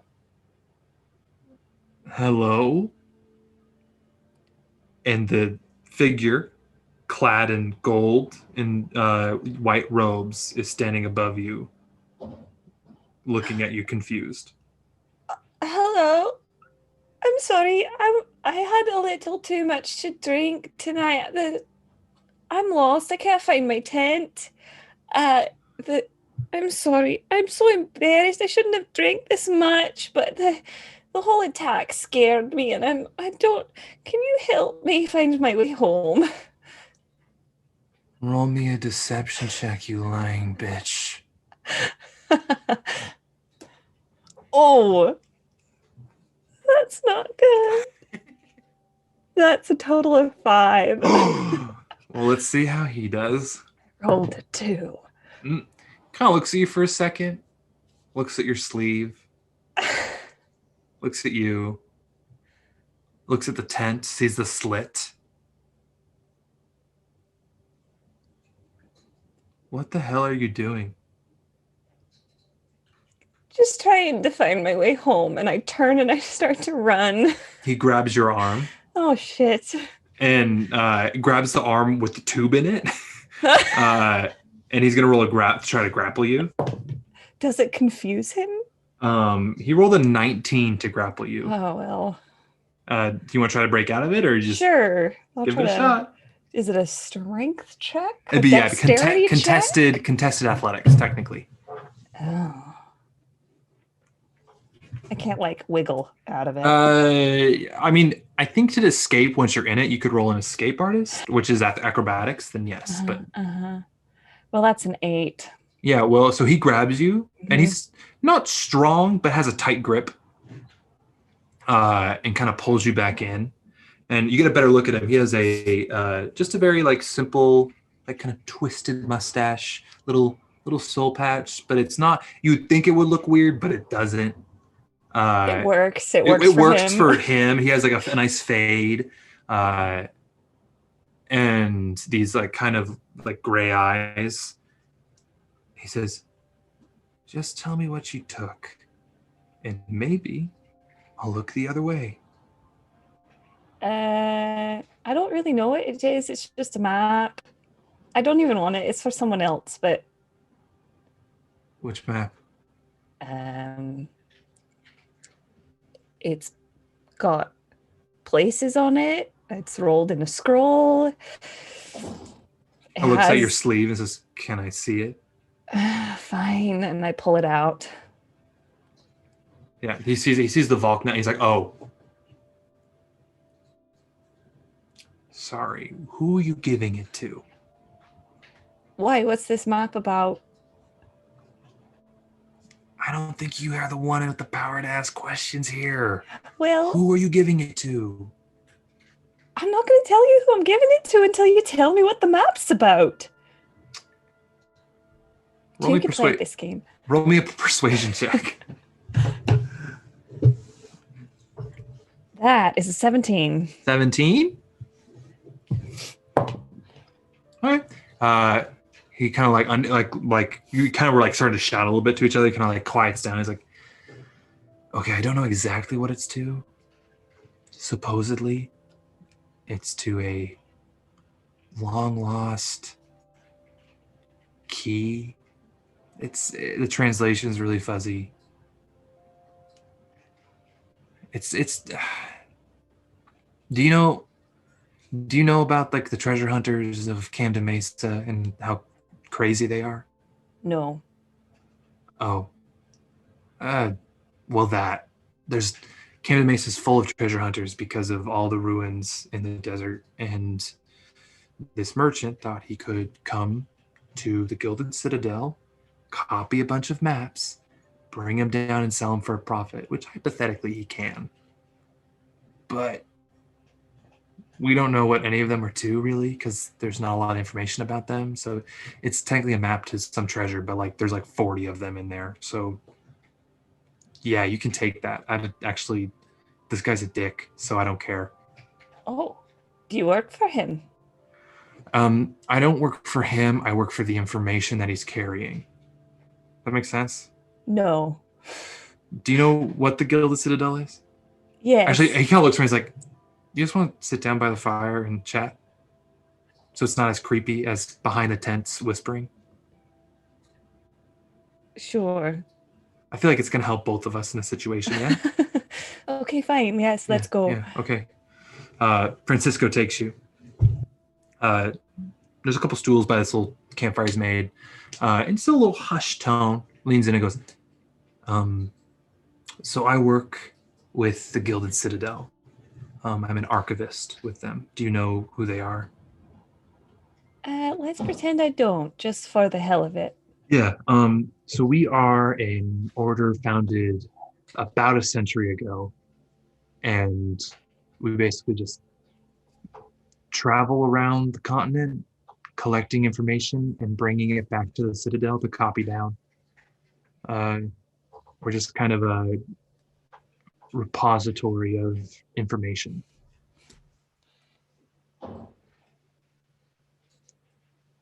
So we had this, the original map is still at the Citadel, and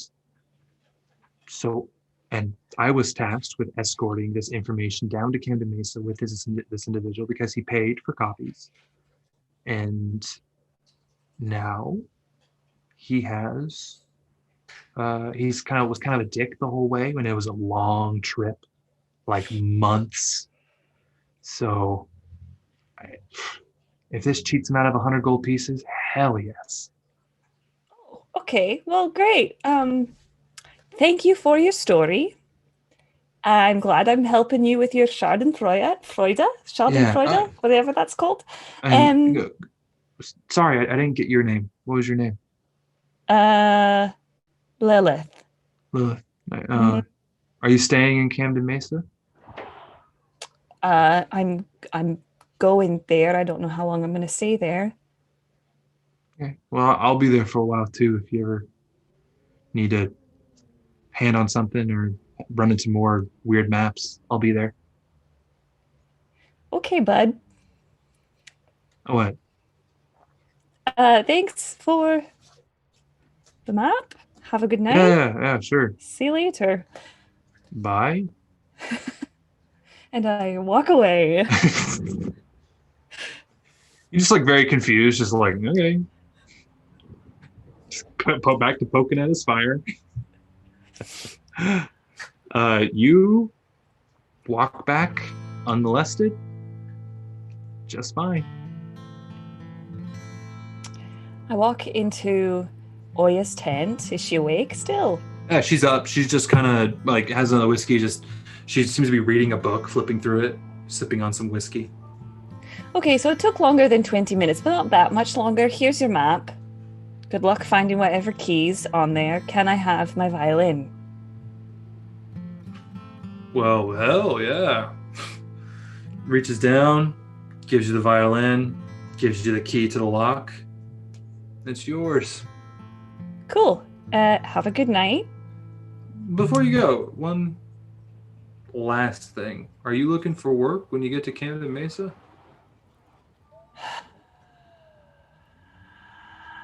I hate that I have to say yes. Yes. Don't have a lot of money. Yes. That's fine. I know a few individuals, if you want me to, who are interested in a person of your talents. Would you be interested in meeting them? Sure. All right. I'll come grab you. Well, do you know where you'll be staying in Camden Mesa? The inn with the cheapest drinks and the cheapest rooms. You've never been? No. Okay, there's two. One's really seedy. It's called the Bricks. It's going to be the cheapest, but it's also kind of the dodgiest. There's one that's a little more expensive, but not much. It's called Cottonmouth. Where are we going to be? Are you trying to tell me that I should stay at Cottonmouth and not Bricks? Because Bricks sounds like a fun time. At least it'll be exciting. I mean, if you want to stay at Bricks, yeah. There's like a fighting ring there. Oh, great. Yep, I'm going to Bricks. Oh, all right. Okay, well, I'll find you. I'll have to reach out to them, see if they're willing to meet you. But I'll find you at Bricks. And I'll introduce you. Cool. All right. Happy drinking. Thanks for the and violin. Happy playing. Go cry your ass off. And I walk away. All right. So you find to your little area, you have a little tent that you've brought along. And you have your violin. What do you do? I go to sleep. with my violin in my arms because I don't trust any of these fuckers. Okay. I'm going to fast forward one more time. You arrive to Camden Mesa. Camden Mesa is a large city made up of 2 tiers. A river runs in between the city, and a waterfall cascades down right in the center. The city is separated into 3 sections. There is the High Camden, which is where the royalty, the Doge, exists. The Upper Camden, which is up upon the mesa. It is the more opulent, nicer stores, better inventors, just more pricey living, but nicer. Lower Camden, however, is a little bit different. Kind of a mixed bag. There are some nice areas of it, some family areas, but there's also some very seedy areas. There is one section of it that is referred to as the mud pits, or as the locals refer to it as the pits. That is where, because that's where the water comes down and this red clay soil mixes into this thick mud that gets over everything. And this red clay is just caked onto everything. And anybody who spends more than 3 days in Camden Mesa, in Lower Camden, will just be covered in this mud, or have something covered in this mud. The bricks are located smack dab against this cliff edge that's about 500 feet up. And there's even like warehouses and little tunnels built into the side of the cliff, and elevators and all these sort of contraptions that lead up and down. The bricks, kind of a seed pub, decently large. Half of it is built into this wall. And there is a large circular pit in the corner that you'll find people fighting every once in a while. Place bets every once in a while. It's very cheap. It's only 5 copper for a night. And for a place to sleep, even though it's a cupboard of a room, and a pretty mediocre breakfast. It's mostly just, you assume it's some kind of pork, but you don't want to ask. Not bad. Not safe, but not bad. About a week passes, just kind of spinning your wheels in Camden, getting to know the city a little bit, kind of knowing where certain places are. And you finally, one day, while you're having breakfast, in walks Oya. Sits down across from you. Says, "All right, so I got a meeting. They want me to bring you to their warehouse. It's right there on the cliff. You in?" Sure. "All right. Well, finish your damn breakfast and let's go." I'll pass on the breakfast. Let's just go. Even better. Slaps the table. Gets up. "You coming?" Yep, let me just grab my stuff and yep, we'll go. And I run up to my room and put everything, the minimal stuff that I have in my pockets. And then in this week that I've been here, I fashioned kind of like some kind of strap thing so that my violin can be on my back. And if I need to, I can like pull it out real quick, and like the bow and the violin are in there. Hell yeah. Love it. All right. So you gather up your stuff. Do you just leave your room and not come back, or you can still keep your room? I don't know. It's more of like I'm just in case. Yeah. Just in case. Yeah. Okay. You head on out. You follow Oya all the way up. You get to the edge of the cliff. Out of the mud pits, you've kind of come up in elevation a little bit through one of the merchant streets that kind of like goes along the south side of the city. And Oya yells up to an elevator worker. This lift comes down. You get on. The machinery. You just start ticking up. You get about halfway up, about 250 feet into the air, approximately. And there are these trails and these very, they have railings, but precarious walkways along the cliff edge. She leads you across, kind of over to a little bit to the side of town, the side of the cliff. Slightly secluded, but not very, to this warehouse that has been built out onto this like a outshoot of the cliff. It is moderately sized. You can probably fit maybe 4 carts abreast within it. Kind of tight, but you'd be able to work inside of it. And there's just one set of double doors that are the entrance. And Oya looks at you and says, well, they're interesting people, and they've got some interesting people here, but maybe it'll work out. Knocks on the door a few times in a rhythm. The doors slide open. And standing there are these 2 individuals. One is dark-skinned, frizzy hair pulled back into a bun, scar across the nose of her brow, golden eyes, scars. She's wearing a tunic and it shows some scars along her neck and chest, and kind of cropped pants. You see scars on her legs. The male individual, bald, small goatee, cropped short, kind eyes, not red, not golden anyway, but a deep brown, dark skin. Sees you. He's wearing these simple robes, has a book tucked under his arm.